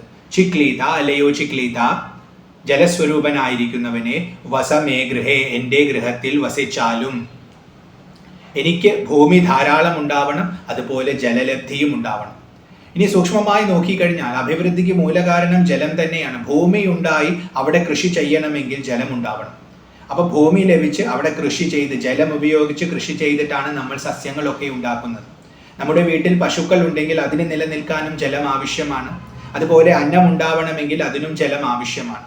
അപ്പൊ അതുകൊണ്ടാണ് ഇവിടെ നേരത്തെ നമ്മുടെ കുലത്തിൽ ഭൂമിയായിട്ട് ശ്രീയെ നിത്യം വസിപ്പിക്കാനും നമുക്ക് ഭൂമിയെ നൽകാനും കർദമനോട് പറഞ്ഞു.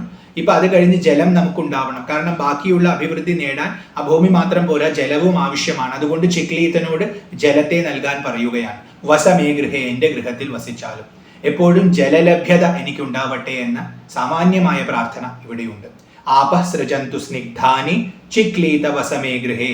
അപ്പൊ ജലമുണ്ടെങ്കിൽ സദാ എൻ്റെ വീടിനെ അത് നനച്ചുകൊണ്ടിരിക്കും. അപ്പൊ കൃഷിയിടങ്ങളെ നനയ്ക്കുന്നതും അതുപോലെ നമുക്ക് ആവശ്യമുള്ള ദാഹം അകറ്റുന്നതും ഒക്കെ ആയിട്ടുള്ള ഭാവത്തിലുള്ള നനവാണ് അവിടെ സൂചിപ്പിക്കുന്നത്. നീച്ച എന്ന് പറഞ്ഞാൽ കൂടാതെ. ദേവീം മാതരം ശ്രിയം വാസയ മേകുലേ, അല്ലയോ ചിക്ലീത, ജലമായിട്ട് സദാ എൻ്റെ വീട്ടിൽ അങ്ങ് വസിക്കണം. അത് മാത്രം പോരാ, അങ്ങയുടെ അമ്മയായിരിക്കുന്ന, എൻ്റെയും അമ്മയായിരിക്കുന്ന ശ്രീയം, ആ ശ്രീ ഭഗവതിയെ, ദേവീം പ്രകാശസ്വരൂപിണി ആയിരിക്കുന്നവളെ, വാസയ മേകുലേ, എൻ്റെ കുലത്തിൽ വസിപ്പിച്ചാലും. അമ്മയ്ക്ക് 2 മക്കൾ എന്ന ഭാവം, കർദമനും ചിക്ലീതനും. കർദമൻ എന്നാൽ ഭൂമി, ചിക്ലീതൻ എന്നാൽ ജലം. ആ 2 പേരോടും അമ്മ എൻ്റെ കുലത്തിൽ വസിക്കണേ എന്നാണ് പ്രാർത്ഥിക്കുന്നത്. ഐശ്വര്യം ഉണ്ടാവണമെങ്കിൽ നമുക്ക് ഭൂമിയും ഉണ്ടാവണം, ജലവും ഉണ്ടാവണം. അപ്പൊ അമ്മയുടെ മക്കളാണ് ഇവരെന്ന ഭാവത്തിൽ കർദമനോടും ചിക്ലീതനോടും നമ്മൾ പറയുകയാണ്. ആ പുത്രഭാവത്തിൽ അവരോട് സംവദിക്കുകയാണ്. നിങ്ങൾ എൻ്റെ വീട്ടിൽ വസിക്കണം, അതായത് എനിക്ക് ഭൂമിയും ലഭിക്കണം, ജലസമൃദ്ധിയും ഉണ്ടാവണം. ഇത് രണ്ടും ഉണ്ടായാൽ സ്വാഭാവികമായും എനിക്ക് ഐശ്വര്യം ഉണ്ടാവും. ആ ഐശ്വര്യമാണ് ലക്ഷ്മി. അതുകൊണ്ട് ആ ലക്ഷ്മിയെ എൻ്റെ വീട്ടിൽ വസിപ്പിച്ചാലും എന്ന് പറഞ്ഞാൽ നിങ്ങളുടെ സാന്നിധ്യം ഉണ്ടെങ്കിൽ തന്നെ എനിക്ക് ഐശ്വര്യം ഉണ്ടാവും. ഇതാണ് 12ാമത്തെ മന്ത്രം. അപ്പൊ 11ഉം 12ലും ഭൂമി തത്വത്തെയും ജലതത്വത്തെയും സൂചിപ്പിച്ചു. ഇത് രണ്ടും നമുക്ക് ആവശ്യമുള്ളതാണ്. അതുകൊണ്ട് ലക്ഷ്മി പുത്രഭാവത്തിൽ കർദമനെയും ചിക്ലീതനെയും സൂചിപ്പിച്ചു. ആപസ്രജന്തു സ്നിഗ്ധാനി ചിക്ലീത വസമേ ഗൃഹേ നിചദേവീം മാതരം ശ്രിയം വാസയ മേകുലേ. അടുത്തത് 13ാമത്തെ മന്ത്രമാണ്. ആർദ്രാം പുഷ്കരിണീം പുഷ്ടിം പിംഗലാം പത്മമാലിനീം ചന്ദ്രാം ഹിരൺമയീം ലക്ഷ്മീം ജാതവേദോ മ ആവഹ. വീണ്ടും ജാതവേദനെ വിളിക്കുകയാണ്. അഗ്നിയായിട്ടും നമ്മുടെ ഉള്ളിലുള്ള നാരായണനായിട്ടും ആ പദത്തെ എടുക്കാം. മ ആവഹ, എൻ്റെ അടുത്തേക്ക് ക്ഷണിച്ചു വരുത്തിയാലും. ആരെ? ലക്ഷ്മി. തുടക്കത്തിൽ പറഞ്ഞ അതേ അർത്ഥത്തിൽ വരുന്ന മന്ത്രമാണ്. അപ്പൊ ലക്ഷ്മിയെ എൻ്റെ അടുത്തേക്ക് കൊണ്ടുവന്നാലും എന്ന് ജാതവേദനോട് പറയുകയാണ്. എങ്ങനെയുള്ള ലക്ഷ്മിയാണെന്ന് മറ്റു പദങ്ങളിൽ പറയുന്നു. ഇതിൽ പല പദങ്ങളും നമ്മൾ ഇതിന് മുമ്പിൽ കേട്ടിട്ടുള്ളതാണ്. ആർദ്രാം, ആർദ്രയായിരിക്കുന്നവൾ. അപ്പൊ നേരത്തെ ജലം തരുന്നവളാണെന്ന് പറഞ്ഞു. അപ്പൊ ജലസമൃദ്ധമായിരിക്കുന്നവൾ എന്ന അർത്ഥത്തിൽ ആർദ്രാം എന്ന് പറയാം. മനസ്സിൽ സ്നേഹം കരുണയുള്ളത് കൊണ്ടും ആർദ്രയാണ്. അപ്പൊ അങ്ങനെ ഇരിക്കുന്നവൾ. പുഷ്കരിണീം, ഒരുപാട് താമരകൾ വിഴിഞ്ഞിട്ടുള്ള പൊയ്കയായിട്ട് വസിക്കുന്നവൾ, അഥവാ അങ്ങനത്തെ ഒരു പൊയ്കയിൽ വസിക്കുന്നവൾ എന്നർത്ഥത്തിൽ പുഷ്കരിണി. ഇവിടെ ഭൂമി തത്വവും ജലതത്വവും ആവശ്യമാണ് താമരയ്ക്ക്. കാരണം ചേരിൽ നിന്നാണ് താമര. അപ്പൊ ചേരിൽ മണ്ണുമുണ്ട് ജലവുമുണ്ട്. അവിടെ നിന്ന് ഉദ്ഭവിക്കുന്ന ഐശ്വര്യമാണ് താമര. അപ്പൊ അതിൽ വസിക്കുന്നവൾ എന്ന അർത്ഥത്തിലാണ് ഇവിടെ പുഷ്കരിണി പദം. അപ്പൊ ജലവും മണ്ണും സൂചിപ്പിച്ചു, അതിലൂടെ ഉണ്ടാകുന്ന അഭിവൃദ്ധിയും സൂചിപ്പിച്ചു. അതുകൊണ്ട് പുഷ്കരിണിയും പുഷ്ടിം, പുഷ്ടി സ്വരൂപത്തിൽ ഇരിക്കുന്നവൾ. ദേഹത്തിന്റെ പുഷ്ടി, മനസ്സിന്റെ പുഷ്ടി, ബുദ്ധിയുടെ പുഷ്ടി, ഇങ്ങനെ ജീവിതത്തെ മുഴുവൻ പുഷ്ടമാക്കുന്ന പുഷ്ടി സ്വരൂപിണിയാണ് ഭഗവതി. അതുകൊണ്ട് പുഷ്ടി.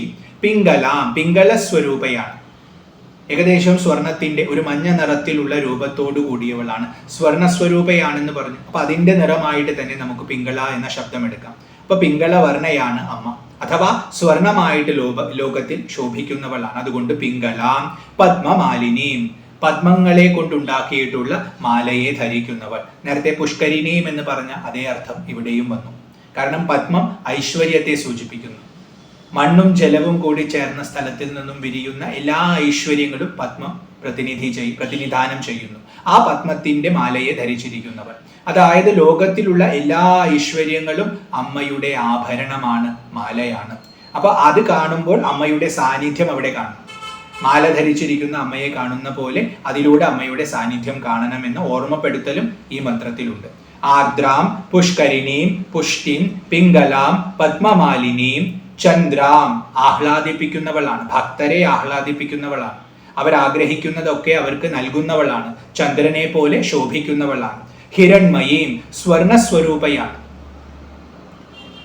സ്വർണമായിട്ട് ഓരോരുത്തരുടെയും അടുത്ത് വസിക്കുന്നവർ. സ്വർണം എന്ന പദം കൊണ്ട് ഇവിടെ എല്ലാ ധനവും സൂചിപ്പിച്ചിരിക്കുന്നു. ഇന്ന് കാശൊക്കെയാണല്ലോ ധനമായിട്ട് കണക്കാക്കുന്നത്. അപ്പൊ അതായിട്ടും സ്വർണമായിട്ടും നമ്മുടെ എല്ലാ ഇൻവെസ്റ്റ്മെന്റുകളായിട്ടും അസറ്റുകളായിട്ടും നമ്മുടെ അടുത്ത് ശോഭിക്കുന്നവൾ എന്ന അർത്ഥത്തിൽ ഹിരൺമയീം ലക്ഷ്മിയും. അങ്ങനെയുള്ള ലക്ഷ്മിയെ ജാതവേദോ ആവഹ, അല്ലയോ ജാതവേദ, എൻ്റെ അടുത്തേക്ക് കൊണ്ടുവന്നാലും ക്ഷണിച്ചു വരുത്തിയാലും എനിക്ക് ലക്ഷ്മിയുടെ സാന്നിധ്യം ഉണ്ടാവട്ടെ എന്ന് പ്രാർത്ഥിക്കുന്നു. ഇതാണ് 13ാമത്തെ മന്ത്രം. ആർദ്രാം പുഷ്കരിണീം പുഷ്ടിം പിംഗളാം പത്മമാലിനീം ചന്ദ്രാം ഹിരൺമയീം ലക്ഷ്മീം ജാതവേദോ ആവഹ. അടുത്തത് 14ാമത്തെ മന്ത്രമാണ്. ആർദ്രാം യഹ്കരിണീം യഷ്ടിം സുവർണാം ഹേമമാലിനീം സൂര്യാം ഹിരൺമയീം ലക്ഷ്മീം ജാതവേദോ ആവഹ. വീണ്ടും ജാതവേദനോട് ലക്ഷ്മി ഭഗവതിയെ വിളിച്ചു വരുത്താൻ പറയുകയാണ്. ഇപ്പൊ ജാതവേദോ ആവഹ, ആരെ? ലക്ഷ്മിയെ. എങ്ങനെയുള്ള ലക്ഷ്മിയെ? ആർദ്രാം, നേരത്തെ പറഞ്ഞ അർത്ഥം തന്നെ, നനവുള്ളവളാണ്. ജലസ്വരൂപമായി ഭൂമിയെ നനയ്ക്കുന്നവളാണ്. മനസ്സിൽ കാരുണ്യമുണർത്തുന്നവളാണ്. കാരുണ്യമുള്ള മനസ്സോടു കൂടിയവളാണ്. ഇങ്ങനെയെല്ലാം ആർദ്ര. യഹ് കരിണീം, യഹ് എന്ന ശബ്ദം കൊണ്ട് യശസ്സിനെ സൂചിപ്പിക്കുന്നു. അപ്പൊ യശസ്സിനെ ഉണ്ടാക്കുന്നവളാണ് യഹ് കരിണീം. അപ്പൊ നമുക്ക് യശസ്സിനെ പ്രദാനം ചെയ്യുന്നവൾ. യഷ്ടിം, യാഗസ്വരൂപിണിയാണ് അമ്മ. യാഗം എന്നാൽ പൂജ, ഉപാസന എന്ന് തന്നെയാണ് അർത്ഥം. അപ്പൊ ഉപാസന അമ്മയുടെ സ്വരൂപമാണ്. കാരണം എല്ലാ ഐശ്വര്യവും ഉണ്ടാവുന്നത് ഉപാസനയിലൂടെയാണ്. ഉപാസനയില്ലാതെ ഐശ്വര്യം നേടാൻ സാധിക്കില്ല. അപ്പൊ അതുകൊണ്ട് ഉപാസന സ്വരൂപയായിരിക്കുന്നവൾ, യാഗസ്വരൂപയായിരിക്കുന്നവൾ യഷ്ടി എന്ന അമ്മയെ വിളിച്ചിരിക്കുന്നു. സുവർണാം, നല്ല വർണ്ണമുള്ളവൾ എന്നർത്ഥം വന്നു. അപ്പൊ നല്ല നിറമുണ്ട് അമ്മയ്ക്ക്, അതുകൊണ്ട് സുവർണയാണ്. സ്വർണ നിറമാണ് അമ്മയ്ക്ക്, അതുകൊണ്ട് സുവർണയാണ്. സ്വർണമായി ശോഭിക്കുന്നവളാണ്, അതുകൊണ്ട് സുവർണയാണ്. ഹേമമാലിനിയും, സ്വർണം കൊണ്ടുണ്ടാക്കിയ മാലയെ ധരിച്ചിരിക്കുന്നവളാണ്. തുടക്കത്തിലും പറഞ്ഞു സ്വർണം കൊണ്ടും അതുപോലെ വെള്ളി കൊണ്ടും ഉണ്ടാക്കിയിട്ടുള്ള മാലയെ ധരിച്ചവളാണ്. അപ്പൊ ഇവിടെ സ്വർണം കൊണ്ടുണ്ടാക്കിയ മാലയെ ധരിച്ചിരിക്കുന്നു. സൂര്യാം, സൂര്യസ്വരൂപിണിയാണ്. ആദിത്യവർണ്ണയാണെന്ന് വർണ്ണിച്ചുവല്ലോ, അതേ ഭാവത്തിൽ സൂര്യനായി ലോകത്തിൽ ശോഭിക്കുന്നവളാണ്. സൂര്യനെ പോലെ ശോഭിക്കുന്നവളാണ്. ഹിരൺമയീം, സ്വർണസ്വരൂപിണിയാണ്. നമ്മുടെ എല്ലാ ധനവുമായിട്ട് ശോഭിക്കുന്നത് അമ്മ തന്നെയാണ്. ലക്ഷ്മിയും ജാതവേദോ ആവഹ, അല്ലയോ ജാതവേദ, ആ ലക്ഷ്മി ഭഗവതിയെ എൻ്റെ അടുത്തേക്ക് കൊണ്ടുവന്നാലും എന്നിവിടെ 14ാമത്തെ മന്ത്രത്തിൽ അർത്ഥിക്കുന്നു. ആർദ്രാം യഹ്കരിണീം യഷ്ടിം സുവർണാം ഹേമമാലിനീം സൂര്യാം ഹിരൺമയീം ലക്ഷ്മീം ജാതവേദോ ആവഹ. ഇതായിരുന്നു 14ാമത്തെ മന്ത്രം. അടുത്തത് 15ാമത്തെ മന്ത്രമാണ്. അവസാനത്തെ ഋക്കാണ്. ഇത് കഴിഞ്ഞാൽ പിന്നെ ഒരു ഫലശ്രുതിയാണ് ഉള്ളത്. അവസാനത്തെ മന്ത്രമാണ് 15ാമത്തെ മന്ത്രം. താം ആവഹ ജാതവേദോ ലക്ഷ്മീം അനപഗാമിനീം യസ്യാം ഹിരണ്യം പ്രഭൂതം ഗാവോ ദാസ്യോ അശ്വാൻ വിന്ദേയം പുരുഷാൻ അഹം. ഇവിടെ ലക്ഷ്മിയെ തൻ്റെ അടുത്തേക്ക് കൊണ്ടുവരുത്താനായിട്ട് ജാതവേദനോട് ഒരിക്കൽ കൂടി അഭ്യർത്ഥിക്കുകയാണ്. ജാതവേദോ ഉണ്ടായതിനെ എല്ലാം അറിയുന്നവനെ, അതായത് അഗ്നി ഭഗവാനെ അഥവാ വിഷ്ണു ഭഗവാനെ, താം ലക്ഷ്മീം അനപഗാമിനീം മ ആവഹ, ആ ലക്ഷ്മിയെ അനപഗാമിനീം, അനപഗാമിനി എന്ന് പറഞ്ഞാൽ പിരിഞ്ഞു പോകാത്തവൾ, സ്ഥിരമായി എൻ്റെ അടുത്ത് വസിക്കുന്നവൾ, നശിക്കാത്തവൾ, നാശമില്ലാത്തവൾ, അത് ലക്ഷ്മിയുടെ സ്വരൂപം തന്നെയാണ്. പിന്നെ ലക്ഷ്മി ഭഗവതി എൻ്റെ അടുത്ത് സ്ഥിരം വസിക്കണമെങ്കിൽ നിന്റെ വാസം എൻ്റെ ഉള്ളിൽ ഉണ്ടാവണം. അത് ഞാൻ അറിഞ്ഞാൽ തന്നെ ലക്ഷ്മി വാസം എനിക്ക് ഉറപ്പാണ്. കാരണം ലക്ഷ്മി വസിക്കുന്നത് നിന്നിലാണ്, നീയാണ് ശ്രീനിവാസൻ. അപ്പൊ അതുകൊണ്ട് അകത്തുള്ള നാരായണനോട് പറയാണ്, ആ ലക്ഷ്മിയെ, നിന്റെ ഐശ്വര്യമായ ആ മഹാലക്ഷ്മിയെ, എന്നെ വിട്ട് പോകാതിരിക്കുന്ന അഥവാ നിന്നെ വിട്ട് പോകാതിരിക്കുന്ന ആ മഹാലക്ഷ്മിയെ, അല്ലയോ ജാതവേദ, മഹാവിഷ്ണുവെ, മഹാനാരായണമൂർത്തെ, താം അവളെ മ ആവഹ, എൻ്റെ അടുത്തേക്ക് കൊണ്ടുവന്ന് തന്നാലും അങ്ങയുടെ കൃപയുണ്ടെങ്കിൽ മാത്രമേ എനിക്ക് ലക്ഷ്മി ലഭിക്കൂ, അതെനിക്കറിയാമെന്നിവിടെ സൂചിപ്പിച്ചിരിക്കുന്നു. യസ്യാം, ആ ലക്ഷ്മി ലഭിച്ചാൽ എനിക്ക് എന്താ ഗുണം? ആ ലക്ഷ്മിയുടെ വാസം എൻ്റെ അടുത്തുണ്ടായാൽ, ആ ലക്ഷ്മിയുടെ അനുഗ്രഹം എനിക്ക് ലഭിച്ചാൽ എനിക്ക് ഒരുപാട് സാധനങ്ങൾ ലഭിക്കും. ഹിരണ്യം, സ്വർണം എനിക്ക് ലഭിക്കും. പ്രഭൂതം, പ്രഭൂതം എന്ന് പറഞ്ഞാൽ ഒരുപാട്. അപ്പോൾ ഉള്ളതെല്ലാം ഒരുപാട് ഉണ്ടാവുമെന്നും, അല്ലെങ്കിൽ ഹിരണ്യത്തോട് ചേർത്തിട്ടാണെങ്കിൽ ഒരുപാട് സ്വർണം എനിക്ക് ലഭിക്കും. ഗാവോ, ഒരുപാട് പശുക്കൾ എനിക്ക് ലഭിക്കും. അതിനോടും നമുക്ക് പ്രഭൂതം എന്ന പദം എടുക്കാം. ദാസ്യ, ഒരുപാട് ദാസന്മാർ, വേലക്കാർ എനിക്ക് ലഭിക്കും. ഞാൻ പറയുന്നത് അനുസരിക്കുന്നവർ, എന്നെ സേവിക്കുന്നവർ എനിക്ക് ലഭിക്കും. അശ്വാൻ, ഒരുപാട് കുതിരകളെ എനിക്ക് ലഭിക്കും. വിന്ദേയം, ഞാൻ നേടും. പുരുഷാൻ, ഇവിടെ ദാസ്യ പുരുഷ എന്ന് രണ്ടും വേറിട്ട് പറഞ്ഞതുകൊണ്ട് ദാസ്യ ശബ്ദം കൊണ്ട് നമുക്ക് വേലക്കാരെ, സേവകരെ എടുക്കാം. പുരുഷ ശബ്ദം കൊണ്ട് ബന്ധുമിത്രാദികളെയും എടുക്കാം. അപ്പോൾ പുത്രന്മാരും പൗത്രന്മാരും ബന്ധുമിത്രാദികളും ഒക്കെ സമ്പന്നമായിരിക്കുന്നത് പുരുഷ ശബ്ദം കൊണ്ടെടുക്കാം. അപ്പോൾ സ്വർണം ഒരുപാട് ലഭിക്കും, പശുക്കളെ ലഭിക്കും, കുതിരകളെ ലഭിക്കും, ദാസന്മാരെ ലഭിക്കും, അതുപോലെ ബന്ധുമിത്രാദികളെയും ലഭിക്കും ആ ലക്ഷ്മിയെ എനിക്ക് ലഭിച്ചാൽ. ഇതെല്ലാം തന്നെയാണ് ലക്ഷ്മിയുടെ ആവിർഭാവം എന്നും ഇവിടെ സൂചിപ്പിച്ചിരിക്കുന്നത്. അപ്പൊ ജീവിതത്തിൽ നമുക്ക് ഒരുപാട് സമ്പത്തുണ്ടെങ്കിൽ തന്നെ ലക്ഷ്മി ഉണ്ടെന്ന് നമുക്ക് അനുമാനിക്കാം. ലക്ഷ്മിയുടെ കൃപ നമുക്കുണ്ടായിട്ടുണ്ടെന്ന് അനുമാനിക്കാം. അപ്പൊ അതുകൊണ്ട് ഇതെല്ലാം ലഭിക്കാൻ വേണ്ടി ആ അനപഗാമിനിയായ ലക്ഷ്മിയെ എൻ്റെ അടുത്തേക്ക് കൊണ്ടുവന്നാലും എന്ന് ജാതവേദനോട് പ്രാർത്ഥിക്കുകയാണ്.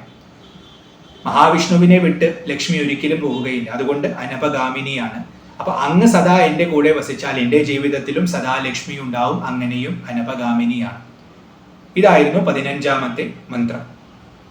താം ആവഹ ജാതവേദോ ലക്ഷ്മീം അനപഗാമിനീം യസ്യാം ഹിരണ്യം പ്രഭൂതം ഗാവോ ദാസ്യോ അശ്വാൻ വിന്ദേയം പുരുഷാനഹം. അങ്ങനെ 15 ഋക്കുകൾ സമാപ്തമായി. ഇനി ഒരു ഫലശ്രുതി മന്ത്രമാണ്. ഇതിനോട് ചേർത്ത് പറയപ്പെടുന്ന ഒരു മന്ത്രമാണ്. 16ാമത്തെ ശ്ലോകമായിട്ട് മന്ത്രമായിട്ട് എടുക്കാം. യഹ് ശുചി പ്രയതോ ഭൂത്വാ ജുഹുയാത് ആജ്യമന്വഹം ശ്രിയഃ പഞ്ചദശർച്ചം ച ശ്രീകാമഃ സതതം ജപേത്. യഹ്, യാതൊരുത്തനാണോ, ശ്രീകാമഃ, ശ്രീയെ ആഗ്രഹിക്കുന്നത്. ശ്രീ എന്നാൽ ഐശ്വര്യം. അപ്പോൾ ഐശ്വര്യത്തെ ആഗ്രഹിക്കുന്നവൻ യാതൊരുത്തനുണ്ടോ അവൻ ശുചിഹി, ശുദ്ധമായിരിക്കുന്നവനായിരിക്കണം. അവന് ദേഹശുദ്ധി ഉണ്ടാവണം, മനഃശുദ്ധി ഉണ്ടാവണം, ബുദ്ധിശുദ്ധി ഉണ്ടാവണം. പ്രയതഃ, പ്രയതഃ എന്ന് പറഞ്ഞാൽ അവന് ആത്മനിയന്ത്രണം ഉണ്ടാവണം. ഇന്ദ്രിയങ്ങളെ എല്ലാം അടക്കിയവനായിരിക്കണം, മനസ്സിനെയും നിയന്ത്രണത്തിൽ, അപ്പൊ നല്ല ചിട്ടയോടുകൂടിയുള്ള ജീവിതമുള്ളവനായിരിക്കണം. അപ്പൊ അവൻ ശ്രീയെ ആഗ്രഹിക്കുന്നവനായിരിക്കണം, ശുചിയുള്ളവനായിരിക്കണം, പ്രയതനായിരിക്കണം. ഭൂത്വ, അങ്ങനെ ഭവിച്ചിട്ട്, ജുഹുയാത്, അപ്പോൾ ശ്രീ ആഗ്രഹിക്കുന്ന ഒരു വ്യക്തി തൻ്റെ ഇന്ദ്രിയങ്ങളെ എല്ലാം അടക്കി മനസ്സിനും ശരീരത്തിനും ബുദ്ധിക്കുമൊക്കെ ശുദ്ധി വരുത്തി, ജുഹുയാത്, ഹോമിക്കണം. എന്തിനെ? ആജ്യം. ആജ്യം എന്നാൽ നെയ്യ്. നെയ്യിനെ ഹോമിക്കണം. എവിടെ? അഗ്നിയിലേക്ക്. അവൻ യാഗം നടത്തണം എന്നാണ് ഇവിടെ പറയുന്നത്. അന്വഹം, അന്വഹം എന്ന് പറഞ്ഞാൽ എല്ലാ ദിവസവും അവൻ യാഗം നടത്തണം. എങ്ങനെയാണ് അവൻ യാഗം നടത്തേണ്ടത്? ശ്രിയ പഞ്ചദശർച്ചം ച. പഞ്ചദശം എന്നാൽ 15 ഋക്കുകളിലൂടെ 15 ഋക്കുകളെയാണ് നമ്മൾ ഇത്രയും നേരം ചൊല്ലിയത്. അപ്പൊ ശ്രീ സൂക്തത്തെ ജപിച്ചുകൊണ്ട് അവൻ നെയ്യിനെ അഗ്നിയിലേക്ക് ഹോമിക്കണം. അപ്പൊ ജാതവേദം എന്ന പദത്തിന് അഗ്നി എന്ന അർത്ഥമെടുത്താൽ, കാരണം വൈദിക മന്ത്രമാണല്ലോ, അപ്പൊ അഗ്നിയായിട്ടെടുത്ത് ആ അഗ്നിയിൽ ഹോമിച്ചുകൊണ്ട് നമ്മൾ ഈ 15 മന്ത്രങ്ങളെയും ചൊല്ലി ആ സദാ ജപിച്ചുകൊണ്ട് നമ്മൾ ശ്രീയുടെ അനുഗ്രഹത്തെ നേടണം. അവന് തീർച്ചയായിട്ടും ഐശ്വര്യം ലഭിക്കും എന്നതാണ് ഇവിടെ പറയുന്നത്. അപ്പൊ ആര് ജപിക്കണം? ശ്രീകാമനായിരിക്കണം. ഐശ്വര്യം ആഗ്രഹിക്കുന്നവനാണ് ഇത് ജപിക്കേണ്ടത്. എങ്ങനെയാണ് ജപിക്കേണ്ടത്? സതതം ജപയത്, എപ്പോഴും ജപിക്കണം, എല്ലാ ദിവസവും ജപിക്കണം. എങ്ങനെ ജപിക്കണം? ശുചിയായിട്ട് ജപിക്കണം, പ്രയതനായിട്ട് ജപിക്കണം. അതുപോലെ ദിവസവും അഗ്നിയിലേക്ക് ഹോമിച്ചുകൊണ്ട് ജപിക്കണം. അങ്ങനെ ഈ 15 മന്ത്രങ്ങളെയും ഉപയോഗിച്ചാൽ അവന് എല്ലാവിധ ശ്രീയും ലഭിക്കുമെന്ന് ഇവിടെ ഫലശ്രുതിയായിട്ട് പറഞ്ഞിരിക്കുന്നു. അപ്പൊ യാഗമായിട്ട് നടത്താൻ എല്ലാവർക്കും ഇന്ന് സാധിക്കണമെന്നില്ല. സാധിക്കുമെങ്കിൽ അഗ്നിയെ ജ്വലിച്ചുകൊണ്ട് ചെറിയൊരു ഹോമം നടത്തിക്കൊണ്ട് 15 മന്ത്രങ്ങളും ചൊല്ലി അർച്ചിക്കാം. അതല്ലെങ്കിൽ നമുക്ക് മാനസികമായ പൂജയിലേക്ക് വന്നാൽ സൂക്ഷ്മമായിട്ട് നോക്കിയാൽ നമ്മുടെ അകത്തുള്ളവനാണ് ജാതവേദൻ, ആ നാരായണൻ. അപ്പൊ ആ നാരായണനിലേക്ക് ഈ 15 മന്ത്രങ്ങളാകുന്ന നെയ്യിനെ നമുക്ക് ഹോമിക്കാം. വളരെ ശ്രദ്ധയോടുകൂടി ഓരോ മന്ത്രത്തെയും ആ നാരായണന് കൊടുക്കുന്ന പോലെ കൊടുത്തുകൊണ്ട് ആ നാരായണൻ അത് ശ്രീദേവിയുടെ അനുഗ്രഹത്തിന് കാരണമാക്കി ശ്രീ നമ്മുടെ ജീവിതത്തിൽ ഉണ്ടാക്കുമെന്ന ഭാവത്തിലും നമുക്കിത് ദിവസവും ജപിക്കാം. ഇപ്പൊ വീട്ടിലൊക്കെ വിളക്ക് കത്തിച്ച് വെക്കുന്ന ആൾക്കാരാണെങ്കിൽ ആ വിളക്ക് കത്തിക്കുന്ന സമയത്ത് അഗ്നിയുടെ സാന്നിധ്യത്തിൽ തന്നെ പുറത്ത് അഗ്നിയും അകത്ത് നാരായണനും എന്ന ഭാവത്തിൽ നമുക്ക് ഭഗവതിയെ ഉപാസിക്കാം. അങ്ങനെയും ഇത് നടത്താം. അതല്ലെങ്കിൽ ഹോമമായിട്ടും നടത്താം. ഹോമം നടത്താൻ എല്ലാവർക്കും സാധിക്കണമെന്നില്ല. അപ്പൊ അതുകൊണ്ട് അകത്തുള്ള ഈ ഉപാസനയായിരിക്കും കൂടുതൽ എളുപ്പം. അപ്പൊ അകത്തുള്ള ആ അഗ്നിസ്വരൂപനായിരിക്കുന്ന നാരായണനിലേക്ക് ഋക്കാകുന്ന ആജ്യത്തെ നെയ്യിനെ നമ്മൾ ഹോമിക്കുകയാണ്. അതെങ്ങനെ ഹോമിച്ച് ദേവി പ്രസാദം, ആ മഹാലക്ഷ്മിയുടെ വരപ്രസാദം നമ്മൾ നേടണം. അങ്ങനെ നേടിയാൽ നമുക്ക് എല്ലാ ഐശ്വര്യവും ഉണ്ടാവും എന്നിവിടെ ഫലശ്രുതിയായിട്ട് പറഞ്ഞിരിക്കുന്നു. ഇതാണ് 16ാമത്തെ ഋക്കായിട്ട് പറയുന്നത്. യഹ് ശുചി പ്രയതോ ഭൂത്വാ ജുഹുയാദാജ്യമൻവഹം ശ്രേയഃ പഞ്ചദശർച്ചം ച ശ്രീകാമ സതതം ജപേത്. അങ്ങനെ ശ്രീസൂക്തം സമ്പൂർണമായി. 15 ഋക്കുകളാണ്, 15 മന്ത്രങ്ങളാണ്. സാക്ഷാത് ശ്രീ ഭഗവതിയുടെ വരപ്രസാദമാണ് നമുക്കിതുകൂടെ ലഭിക്കുന്നത്. ഇവിടെ നമ്മൾ ഉപാസിക്കുന്നത് നാരായണനെയും കൂടിയാണ്. അപ്പൊ നാരായണ സമേതനായ ലക്ഷ്മിയാണ്. കാരണം നാരായണനും ലക്ഷ്മിയും രണ്ടല്ല, ഒന്ന് തന്നെയാണ്. ഈശ്വരനാണ് വിഷ്ണു, ഐശ്വര്യമാണ് ലക്ഷ്മി. ഈശ്വരൻ ഉള്ളതെന്തോ അതാണ് ഐശ്വര്യം. അപ്പൊ അതുകൊണ്ട് രണ്ടും അഭേദമാണ്, ഒന്നു തന്നെയാണ്. ആ ഭാവം മനസ്സിലാക്കിക്കൊണ്ട് നമ്മുടെ അകത്ത് ശോഭിക്കുന്ന ആ മഹാവിഷ്ണുവിനെയും അദ്ദേഹത്തിന്റെ ശ്രീ ആയിരിക്കുന്ന മഹാലക്ഷ്മിയെയും നമ്മൾ ഉപാസിക്കുന്നു. നമ്മുടെ ലക്ഷ്യം ശ്രീയാണ്, ഐശ്വര്യമാണ്. നല്ല ഐശ്വര്യം വേണമെന്ന ബോധത്തോടു കൂടിയാണ് ഇത് ജപിക്കുന്നത്. സനാതന ധർമ്മത്തിൽ ഐശ്വര്യത്തെ ദേവിയായിട്ടാണ് കണ്ടിട്ടുള്ളത്. അതുകൊണ്ട് ജീവിതത്തിൽ നല്ല ഐശ്വര്യം, നല്ല സമ്പത്ത് ഉണ്ടാവണം. ഭൗതികവും ആത്മീയവുമായ സമ്പന്നത നമുക്കുണ്ടായിരിക്കണം. അത് മഹർഷീശ്വരന്മാര് നമുക്ക് വേണ്ടി കൽപ്പിച്ചിട്ടുള്ളതാണ്. അപ്പൊ നമ്മുടെ അവകാശമാണെന്ന് മനസ്സിലാക്കി ആ ഐശ്വര്യത്തിനു വേണ്ടി നമ്മൾ യത്നിക്കണം. അപ്പൊ നമ്മുടെ പുരുഷാർത്ഥം കൊണ്ട് മാത്രം നമുക്കത് സാധിക്കില്ല. അതിനോടൊപ്പം തന്നെ പുരുഷാർത്ഥം വേണം, അതിനോടൊപ്പം തന്നെ നമുക്ക് ഉപാസനയും വേണം.